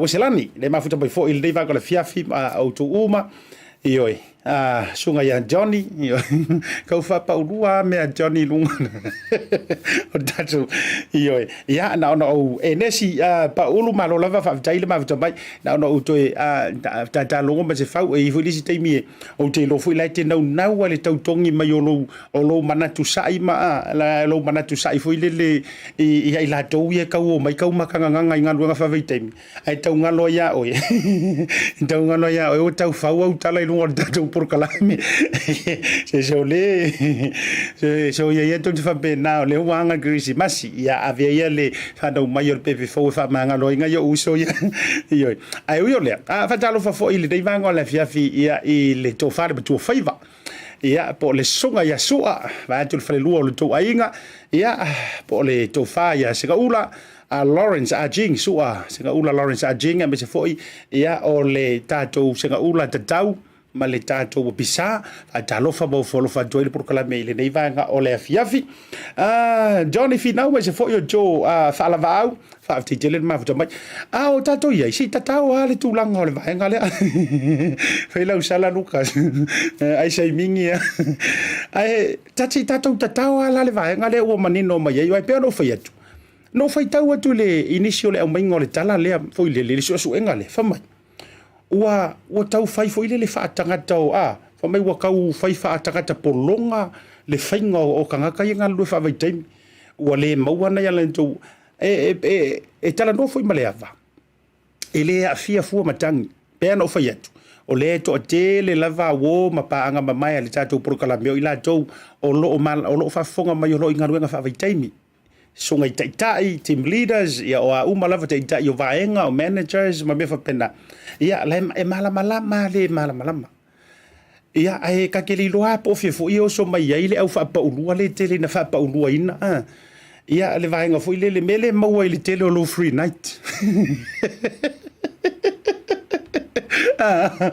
ya o tau ata tatu fa so ate isi ile mele o ka waka o le la o sa no le fionga ni o folau o isi complain e vai me complain ai le ola le wifi wa ka usi oki le wifi tau le ola le le maru le mafana io isa o ko inga ma ko isa vai sele io ya ele fa pe tate fa ya tu wa tatu te tadi e se ta wa ise le so ngari e ka e le fa pe ole le manino lo au tala noa ngai le po a doa le tele mo e te tala noa i lau teine po e tala noa sa o i lau tolua e le ore so lo le mangingo au kalangoa ioi ngai alu no le fai le complain le au su e fai wa le ai ngi mako so ka inga i mako a inga e so ia ko ke fa penga wala ngau te ro e listanga te fa pena ioi ia o le sitanga tai makamo fai ali nga kali ko ke fongi pe ka viri me ko ko rua wa tasi le va en o te lo ya le no to alo vau e alu le po o e ser kanga ka karango ia la vai voi singa kala mo o ko ia na renga fa vai tai e alu le po e ser kanga kale ke upe il ke fongi ale ala o su e mai ngai ro ko rua sa alo sorry fa ko o fiu e vilia ko e offline ai ese ke fong ese de silinga len kala ngoya o le so ma fo le usa vali le konu aso o fiu e video e ke offline ai sa un arcadi mai vai e mali ko yo ke bere ma ko pe fengo poronga si fa me lo ma ko sa vai ma wo read le ya o me i kan fa ila lo yo mai le vai tai yo so ko o le ko kiki a fa so complain e ko kiki a fa so complain nanga o mele ia ro sa vali le kolu aso ele o kipi ma ko wifi ia na wala ia le ina ia fatini lo pepelo le fa tu ai fo na na la vala ia fa tau ona o ile office sa mo so nga no to lo pe mo ia me ufa ia nga ke ia le ufa ile le matua ke le lava mai o inga kusi mau atu mana ina tanga tusi me mana me fa mai o le fa polonga o le ngi wifi ma set se de ko le nga ai o le e fa ta la fonga e fo iso na nga o le tau ai o le mata upule a fa yo le te fa fonga mai o le te nga lue fa vaitaimi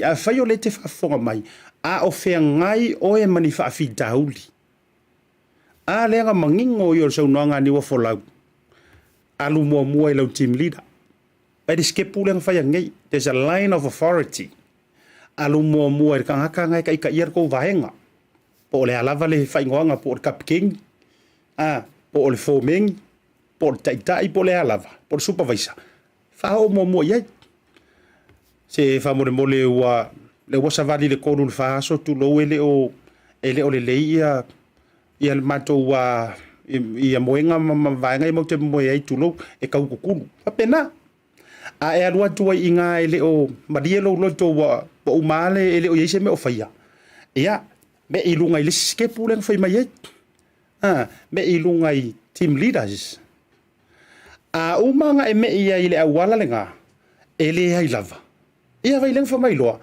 i oso kulo ia ngai mana tua o le lunga i ia le skepu nga o Niuafolau o ia o le so upu o le liaison mo o tau le fa foka mai fo ke wa e le o manino tele fo i le awala me se fo o le fionga Niuafolau o ia o le so upu ale matanga luenga o bisinisi mala manuia male matanga luenga o le MCO le ai sa wel proclame le o ngaluenga fa vaitaimi o lana na matata ia nga fa o le ia yo lo fano nga fa ia wa lua so su e mai o ko luele o la le wifi fa mo le bole fa mese ko fufuanga ko o fa le ko ngu mayor fingela i Samoa kalule ia wa umango uia awala ia wa umango uia awala ia ele ai masembe o fa ia le fo sa vali le kolu waso nga o kipi o ulima suka la ai le sa me ayo aya le fa ngofi fa pena le wa kipi la o se la uno sfulu ale nga o la breakfast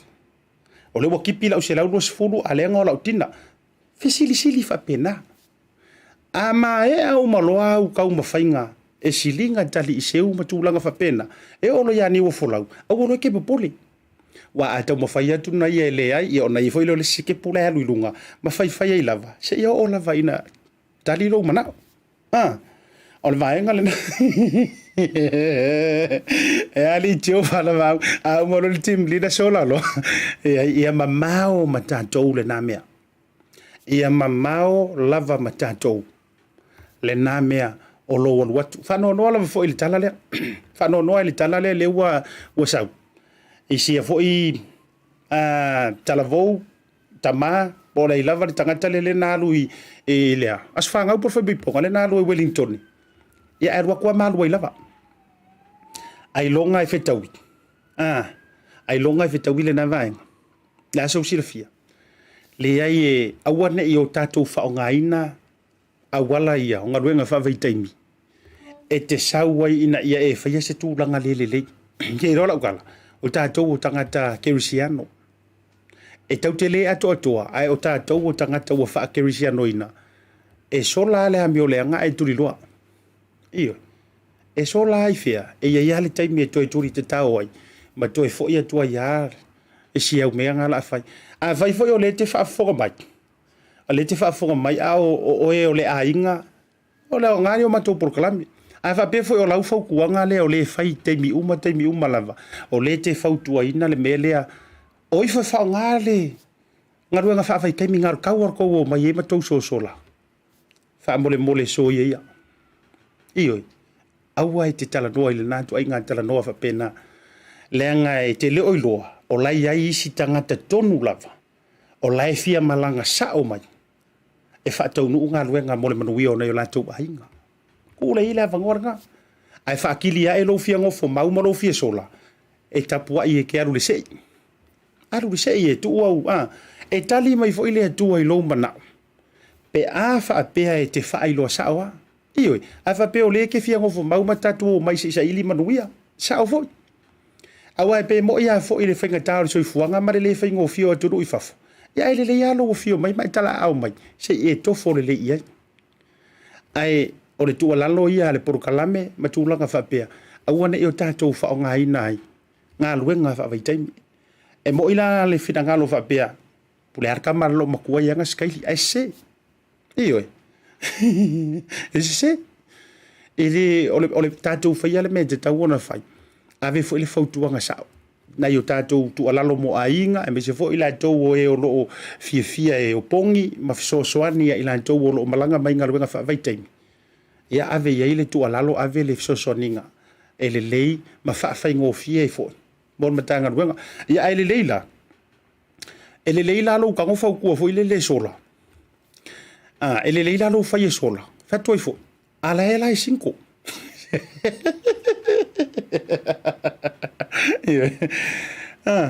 ele leila lo ka ngoi fa ia fa ko fo a fa wa fi wa fa ya to la wa fa tu nga le fa isa ro sola lo so le ai leila lo fo ku fa penga ai te fa ye tanga ta la 5 a o le mela le o lo ave o fo tu nga ile ngata o lai sau ngaluenga fa vai kemi ala fo lai fa tari bali to ro mal fa na ai e to mo fa ye fa nga me o fa solo tanga tai nei pe fa tu ai sola ko ia le la va tule le la va tule le fa tu nga le al programme o tautai ia la va ku ko nga Asiata ia wala vale me ati se tasi te faia wala vale me se kasi wala valo fa ku ia sau sola ai e ko fa ku ala sau sola e kia illa kinki langa le ngai nguku oso mai ke rua misa so pe kia ile la kamaloa I o pe ai sau so ru manga ia wa tapo o menga la fa na la lua o mese na la fa atu fo ia o le tala fo ia le tusi o lea wa tu fa tasi le tu aua lavanga I fa ke ai ngai sis ia ia vai la poto sa o lo fautua le te fautua ia ona va tu fa pena fautuanga al procalame io ai po sa o fautuanga la faukua I ke la wale fa fa ilunga o kanga kanga la sa usolo ia ai me ange wo ko ki fa ko fa fa ilunga o tanga tale alu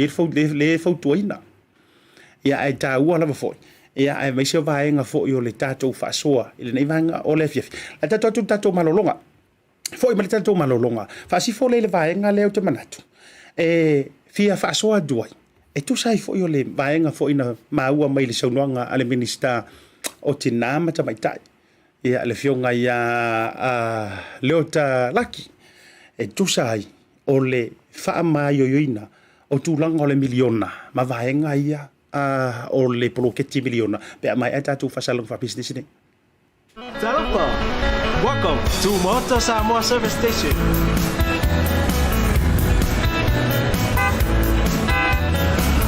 Talopa. Talopa. Talopa. Talopa. Talopa. Talopa. Talopa. Talopa. Talopa. Ua iai foi au au nanga I lunga al Pacific 40 ma le maua app. Mo nai tatou a inga, o lo alala I atu no mau.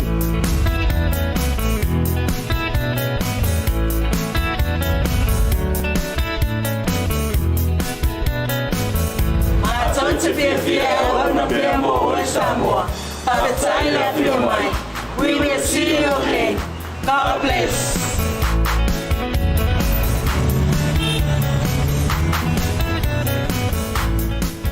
Te mera wa dile wa Vaetolo nei July tolu. Mana ia voi nei fina ngalo ia o mai ruari tanto wa porkalame. Ia ai mana ia tele ali wa ngofo mau mare mai nga so lai singi. Ia le na e te ioi. E ata mai ali si tangata le taimine nei ala ufa pela na tala fai mai sa o asia kaya ge wa. Ole vai nga na mana jo fa o le tanto porkalame me se o fa so le va ngola fiafi.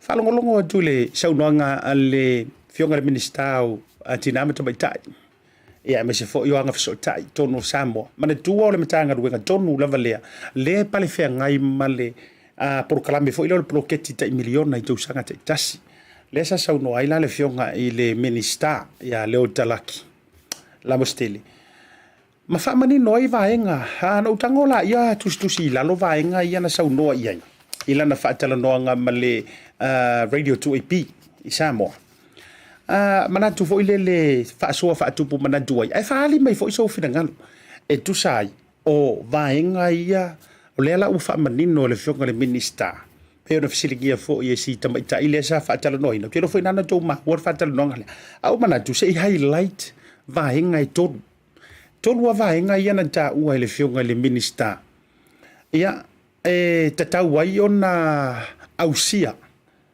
ma ko fru pe ui ia ia lea I tu malo ma la tu komiti ina ia fa tau no ina le miliona lea ua fa nga solo ole vaenga mo le na sau no ia ile fionga le minista fa mai ole me mo ma o mia le matanga ruenga e mo mia ina se reporti ole fa o nga ina ole lua se la ua fe mo na nga ve kausanga len kengi talo tu pe kausanga len tene mara tu pa wanga or kausanga lele ya tu lona lona miliona fo ilele ona na ole lua se la wafi Ono le tūlanga e uma e ngā whahalo ngai po le kosonga mai ale ngā whaiawhainga a pāti.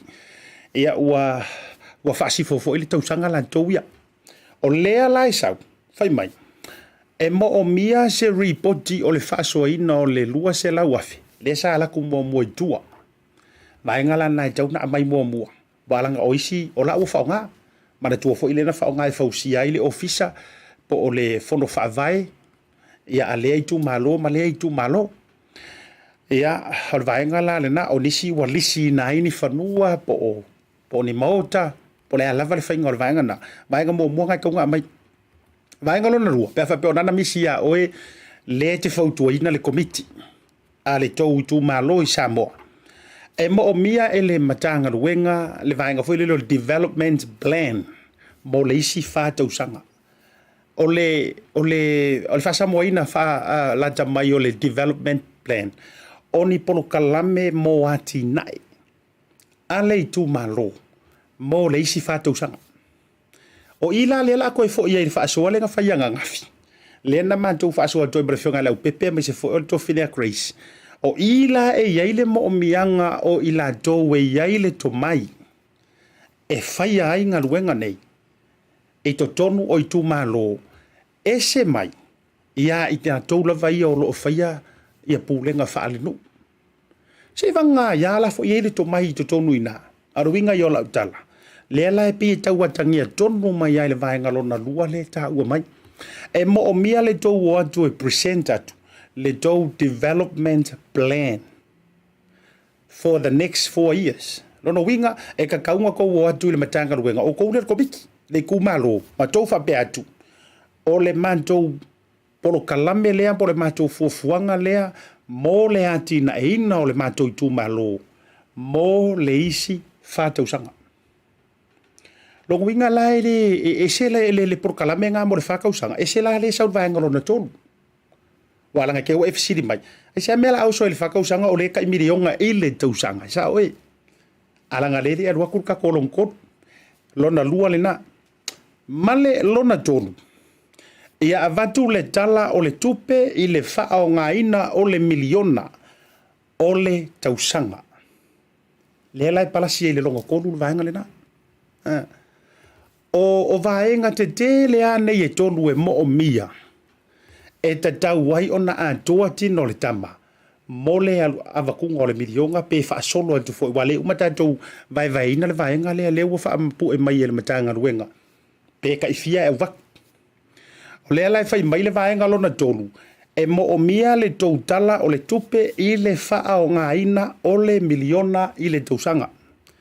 Longo winga la o ngai wha singa o le kala lea. I le kausanga ringei. Le tausanga lava lea wa tatu iai. A sa ola lau tau fuafua. O le ua kako au sia le afa o le tausanga wha atala o le tupe. Mana tua o kako. E kau ke le kau wingar kausanga mai le whaitau fo ile le yang warifi puali matia pelila. E whaitau wha atala o le tupe a le whainga malo. Longo winga e peia o apelila nga ilesi apelila. Apelila nga i apelila le whaitau ina o le tala o le tupe. Te wha pesa o lau. O lea la wantangia mai. E pei o leo tātou toe ono pe toe lima ni masina.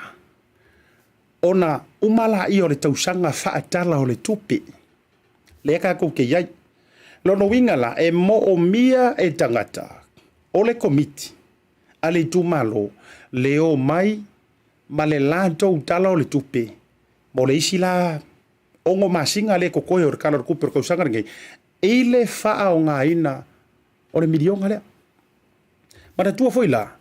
O lea e antangia mai. A koa mai mea. O nā latu mua la ia o le se lau lima se furu afi. O le milionga. Ioi. Ea mana ia 1st of July to the 30th of June. Mana ia whautai lela sa o le au minga leo le talo tupe e le wha manino mai e Niuafolau. Ia le nā tonua. Lono winga la so we're looking at half a year left. Lono winga. E ka penga mai la e le tōu komiti o le tū malo. Le kou, ia le wha o ngā ina o le tūpele nei. Ia ili vaitaimi le tutoe. O angi polo keki. Lea o le a wha nganga i le tūpelea. E anto lo la vaenga ia e mafuanga i tolu te tele nei. Whaarua kuro marsele. Mana tua la, se lauli mas furu afe le arua tu mua. Mana tua o lea a fia ia i le vaenga wale na fisiringia e le tamaita i resui o le ale tu e pile sa whaatala no ina le fiokana bingista. Ia o lea lana saula na vaenga o le se lauli mas furu afe mua lea. E a fia ina inisi o vaenga fu ile le fisosoani le whaatotonga ina o le ofisa o vaenga matotongi ia i le au whaingaluenga. Mana tua o lea wa makar kokonginga o le au whaingaluenga. O le mafuanga fo ila lea e a. O le mafuanga fo ila lea e mafua ai ona a vatule tu alalo mo i tu malo lava lea e fekongi ia i wha asoyo kua oi ma le mautonu po a tonu kou pono keki po o fea kongo e wha aku kou. Leanga o lea e mo whalo a o le wafanga solo ale peinga o kanga ka whaingalue. Nei mea ne ali e tau miliona ali e uma e ngale a kausanga ngā aur koko nginga o kaka whaingaluenga. Ai le mangi polo keki woku. Iyo. Wala ngole sila na vaenga ole ufa manino mai. O le ua se e atu lava le se leni la tauia. Le la tuai la le se lauli masfuru afe mua. A ta oto mai la poro kala me uma le la afaka o kupeia le plan lona tolu. Le nga sau ngole fioga minister. E ta oto mai loa le fuafuanga ar komiki. Mo le faonga inga o le milionga i le tausanga le nei. Po o le toi afa tausanga le tutoi. Alu watu loa le afa mua o le valu se lau lima sifuru afe le koe. Alu watu le afa mua lo no winga. Fa se lau fia lusu lima. Fa se lau lusu lima afi. Alu waku roi kua. Fa ngā solo ile o ngā fufuanga. Na ona uma o le alu waku ngā. Koe pingi mai kou ripoki kong. Menge le walu fea, mele le walu fea, mele le walu o, mele le walu i. Nga uma nga pingi mai or kamanga kom. Koe le lea aku le remainder. Ei. Or whainga nga. Ia, ua te le lava le ngungulu le nei vai tau. Ua te le manatu whaalia. Ioe. Ua te le lava le finangalo fitongi ai, whapea mai. Ia. O le ale mea la aua wai mai ei fuara ngā milionga. O le ale mea la asanga aua wai mai ei a whairo o le milionga kongi a koa mai. Ia. Te ilo i sofi na ngalo. Whatu te ilo i sofi na ngalo o ele te whaafunga mai pe ana whai atu. O la ua ta oto au lape mai ta iala. Ia te au. So o sau fuafuanga e whai. E whaafunga mai au au te iloa. E muli e kango e kau plan ia le whainga malo. Ai te tau au na i tango mo e plan lo a inga. Whaku e amatai le fufua ino le melea. Whamatai e te tango ngau ua se Afrika la e tango loa toni whapena i lau whanau. O ngā sa aupolo misi aku e umare tausanga ma uvatua le awheta la ia autou. That doesn't mean e uma le kausanga mo ukongia kua le Afrika la pule ai o kourong kufanga. Le anga le metupu. E koe fiu wai le ofisa o au. Mare toa lua. E koe whako a koa misa anga. Ua fasi e lesi kamara, makuar kamara ikiki. O rau te watua se whawhai ngō fia o se ata a wiwi whaateitai. Pe polo misi e mātua i le whanau. A kou kama ma kei ngele lei. Every Christmas ma ke vakua le Afrika la. Ioe, mo o kou wha me alofa. E le uma e anga i kangorola i e tango i le lua tanga u mai le Afrika la. Ai la fuai, pe tu whawina. E au noa ma le lua si la fia. E vevesi ai le vaenga lea. E te tau lava o na iaini au ta iala, ma ni lua ai inga. Pe fia e alur kama makua, fia e alur kama longa lua, fia e alur kama longa koru, fia e alur kama ikiki. E ia tauto umale au whainga e a whetala. Ia, o laule na, o le whaasoale na e tu inantu. E whaawhaingo fie ia, o e lea te tu ufisili ma e mata ita. Pe e se aia, lai o ngale, ngā kau kāwhiofi mai fua whapenga. Mana tua fo. O fuafuanga le malo. Mo le lei, o i tu malo, no umawhio anga. A le lei ku malo, wa le lei ngu. A le lei ngu, wa le lei piko ngu. A le lei pikongu, wa le lei ainga. Vai. E whaasolo lava i le skip. O le winga la o le talama le whaasoa. O ke le kio o bia. Ia, le tau te nofo tātou ia tunu i whafo, le winga o le tala. Ta te le tio ta ita ia, a o le a le whaatulanganga, o te ioe au e te tau ona iei se whaatulanganga o le whainga o le milionga lea. A wā a tātou whetā ai whaalou le manga, ma tūre whaafonga maua la tunu, a tātou whetā ai whaalou le manga, ma tātou tu watu lava ina ia, pule si kafu nge i le lao longa sa, ma le kufanga o kupelea. Ia ona sa oi lola ia leo le nganga la e fai Samoa.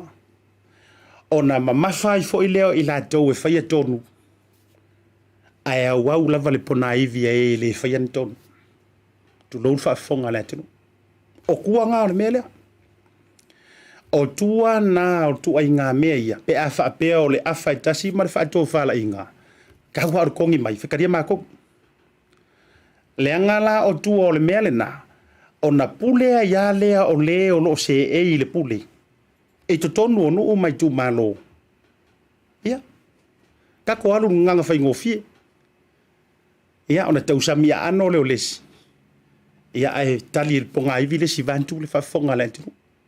Pe te whai mai nei ai se sela u kala leu ku whai aku, se vangai ke le ihola i Samoa. Se vanganga e saupenga e ola ola whaasamsama ngoe ke le malama i whainga o piko ngu mai ku malo nga e le karikongu le lau tala leu te whai atu. Ai uti tala noa lava maleava. O leu pumoni. O masangi le anga o makainga whai Samoa o la fo ie. E iei a inga lai whai ia. Tautua i Samoa. Ioi. O tātu mo tau sila fia mo mantou loa. E ave loa whapenga. Ia e pule ha le o lo ia i le pule i le tufaina. Ai o le manaia o le au vatu ma tuu mata mangatu le whainga malo. Po o i la tau o lo whaafuina le prokalami. Au vaku, au mai lipoki. Pe au mai mo lipoki. Au mai mo le reports. Au vatu le tātou manera. Ia whapenga. O te mana tua ile sau noanga le fionga le minister o tangata tu moto le Pacifica sa fai le faunga si matou wa onga. Na le fato amai a to lupe foi vau ese. O te mana tua lava, lana sau noanga na ia whaapea. O le mamafia ka kou le Pacifica. O le mamafia kau ke fia e karusanga. E tau te fia tele e nonoi. Tau te fia tele e aisi. Tau te fia tele ia e whaatonga. O le halava le ngangana e ke whaonga inga. Ai a au mai matali mai e mo o mia e ila tau po o taunas. E mo o mia e tangata i e fua ina maina tupe ni ripoti tusia. Leanga e le o punga mai whaavai le papa. E le o ola mai wha lautangitangi le ele. Le a maingor se lengi e iai foi tua o patatua. Lea e tango au ia i le whainga malo e au mai. E mo o mia la, le kawa o le vaenga lea i ripoti. E mo o mia. E lea ia se mea e wha panga noa ina. Po lea fo i le whai mai o le kako whainga malo o lai au mai ar kupe. E iai fo i le ripoti e mo o mia. Le wha palengi e o mea ia. Ioi. E mo o mia e le malo le whainga o le lipoki. O le winga la le nae ta uai. Le mauaa ma mausali o whainga whaavai. Ina ia auai, ne i whetaa ai whaalou le mangātu lou, pe whetongi ai whaasoi o tua oi. Ia pe whesopo ai whaatua oi. Le whainga o lea polo keki ma lea polo keki. O le aunga ai o le whaasoa, whaau mai le tātou porukalame. Ia tea. E laua lunga le whaasoa i le whiawhi nei le upu le whapea. Tu loa le tala noa, tu le femisa ai, tu le pisa. Ai fai. Oi foro i fai. O le laua lunga le na. O le aunga le na, o lau whaasoa, me se fo el whaasoa le tātou proklame o le Tautai A'e. Ma le unanga le BluwaveTV. Tu loa le pisa. Oi foro i fai, let's do it. O whaasoa nga. E nganga whai nga kā na tātou wawe tofo i le Somalia o polo keki.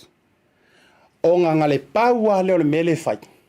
Nga o le whai tio, ma nofo. ai anga ua e aru ese la ma lo ngofoa complain po lo ngofoa le te na o lo mai tau laulu ma e mai tau mea ai kui lo ofu fo ile le lo fisosoangi ma e halu roa o le se mea o ke fisosoangi aguai alu e mai komiki soli o hae me ko ke ngofo ai ai pe vaku ngai fokuanga ia se o kako whakalapisi watu whafonga ra tunu se la le se au le yor kako ngukua o ile le bukofu umaluma mauka maluma lawa ma whakalapisi e la fo ai le o tau tatuno me kau ke le amaka inga ia sole se wo kukuru fala au nga kamiki me le amai lo se si vaenga e karosanga ia kako poro keki alu mo ya onga o le bukua ia e me kamai ke ko sanga fo wale lei mawang ia piaonga fa pena ana wa tato wo ese mai lama tato no fo yore no fo ma tong ma ai tato wo ese sa fa i lungo le fo what can I do to help anga ka ko pingier kamanga e uma ele pa inga le nei ma folanga uma na fai ele fast wo fai ngofie o nga fai lau e kisi fai ungor o pa inga ngai pe ke koe paloka ele fast pe ke re koe paloka ia o le fautuanga sa oale na anga ua kuu la le tātou no foai ma le tātou tiro masei ma le va ai leanga ma tūlanga whabena ma whaleanga mea ma le kea ma le ango ma tūlanga whabena ai se i o kākou sanga i anela kākou oifola se i pingi le melea se i whai a uma e la ua se e atu le milionga se e aku le milionga se e atu le milionga na e toi tūle ma tilo i peo le tama na whaavelaina li ai se la whai e te toi tū ma tilo ma e koe kepa sole le ilari e sa o ali il melenga fayeri ma kuwa sa o ai vai ka ko ye wole ko yo isa lolonga le wolo lofi mai le au pan loli masaku pa ikea a ko ile fale i a sak pa ikea le ufa o tato vai la ye wole to tau usu e fa ka wi ka wi au le sa le wo ye ka ku free market atu ifo ia ona uma lola i o le nei lima tausanga ma le lima paia inga. Mana dua o le pule, o mai ansa uanga le ake epikopo te ulunga le proklame, o le pule, o lae nofo, ma oe, ma... Le ale winga o le nā mea, o na pule leo oe, pe te toe palo tahina, pai. Pe te toe whaafo i mai la fai. Ona o lea, o pasi uma mea uma ia ngai sau fai. Ia ai whainka ke lenga ka ko iloa pe ma whainga ma wha au pai ai pe koe wha fo i mai la fai. Pe a wha peanga o lo pipi i lima wha penge.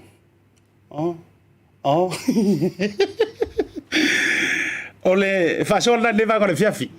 Ai eise le lei. Whai maula ei. A le lei ma pa o papa koe wha fo i mai ai proklame i al tautei ai. E pe ana whai atu.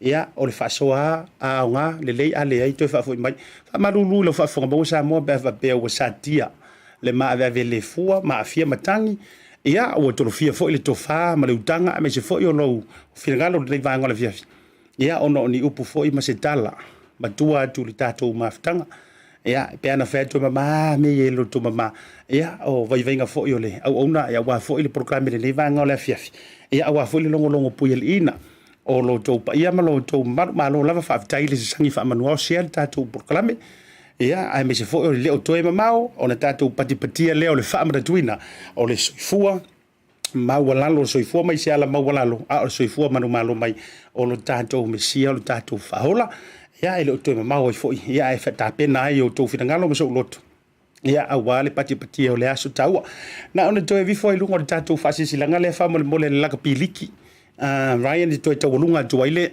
tato proklame awale ngalo o le tato special t-shirts tato i nei le tato officer ai sei fa mo atu le okay ta fa mo atu le tato e vatu le fa silanga le ma le fa sala lunga le tato la piliki ma to te fa lo watu ila fa anga Samoa ma to te fa lo vo io pa ia mo sa le ave o pa ia fa le tro pa ia fa ma lo me se fo yo pa ia fa le tala le lei tu lo na ia tu lo na lava o manto fa talo sa kaina balenga nga maulalo lo lango ya la i sau fo ai mole tv radiothon ale tato la kapiliki Samoa e fe so ni ai ile malanga mai a lautoa Samoa e whailoa i mare tapu inga si o tātou tunu.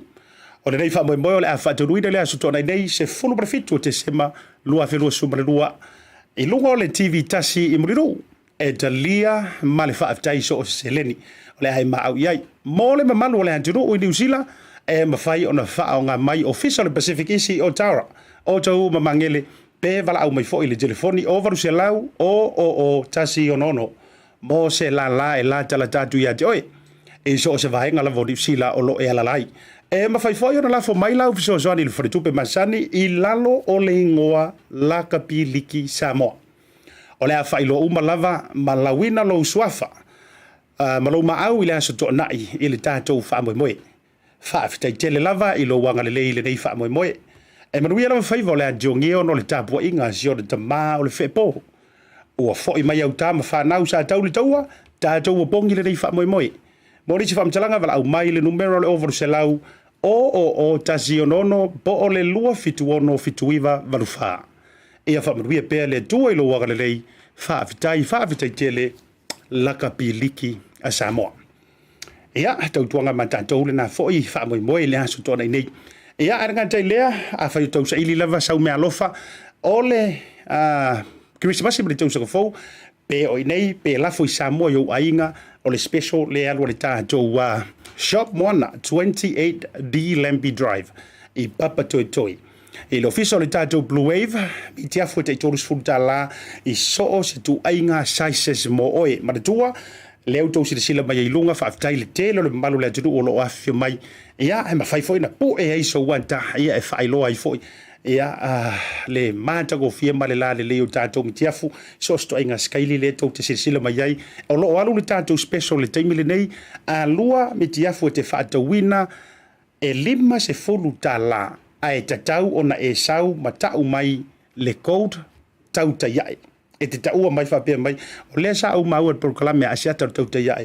O lea whaile special lua mi tia fule lima subta la.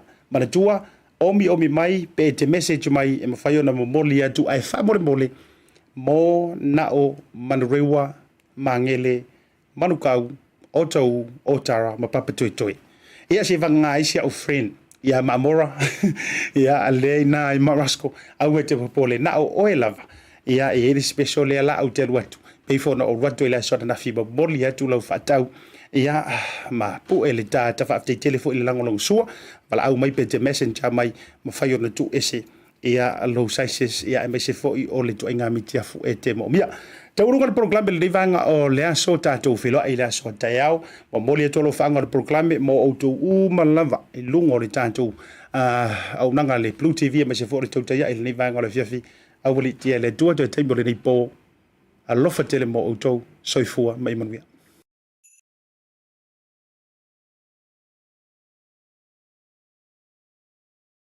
Hi, my name is Sora and I'm from South.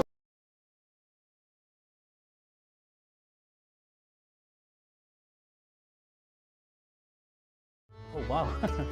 Không có mix vậy. Just give me a second, eh? Hello? Auntie! Oh, Mayuko. Cho điều số, con hay xem mấy sao cũng quen auntie và thôi mà lunch mà kiểu. Baby, what do you want? The barbecue one? Barbecue. Oh. Chị from Mole sorry. Thanks. Love you to the family. Okay. Hello, Vaku. Yeah, fancy. Barbecue? Yes. We have the barbecue, please.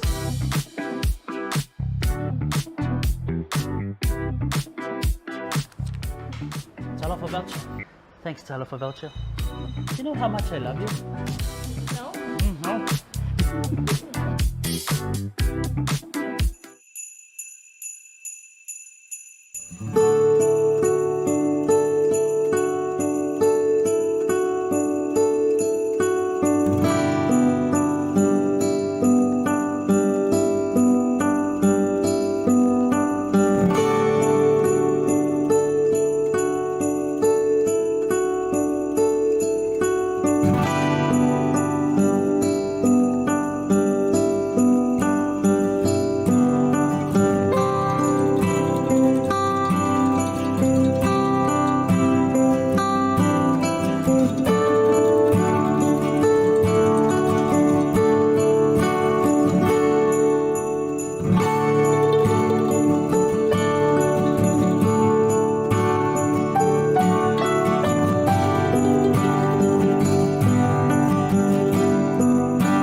PacificEzy le masina ato te sema ma maua I loa manoa tonu manu ai I whai longa tupe ta I lua se lautala e wha se fulu o sa mia mo la wha abitoa mole kiri se masi. E se fulu whai longa I se ina I venga so tektasi e a fuatu le stona I se fulu o te sema aso se fulu fitu lus fulu wha ma le stona I tolus fulu tasi o te sema ma ta tuala na whainga pa anga ma le moana rinto si Samoa e te le tavale se ise te fili mai ai e fe taui ma so se wha amoe moe. Mori si wha mtalanga wala au le PacificEzy I le ovalu se lau o tasi ono po le rua fitu ono fitu iwa fitu wha po le rua fitu ono fitu iwa valu wha. Ia maru I tele le kirisimasi ainga uma o Samoa whawitei tele le langolango I le reitu sanga PacificEzy o laupa anga mo tupe wha mamoli I Samoa. Lucilla's Realty is here to help our people achieve the best results for their properties. Whether you're selling for the first time or have sold and moved on before, we want to make sure that you are well informed and know what to expect every step of the way. We can get you the best results for your property. Whether you're selling to relocate, upsize, or downsize, you've come to the right place. We manage the entire process from start to finish. If you're in Samoa and want to get in contact with our team, please call Lucilla on 725-0965. If you're in New Zealand, please call 021-082-05466 or email sales@lucillarealty.com. Lucilla's Realty, helping our people achieve the best results for their properties.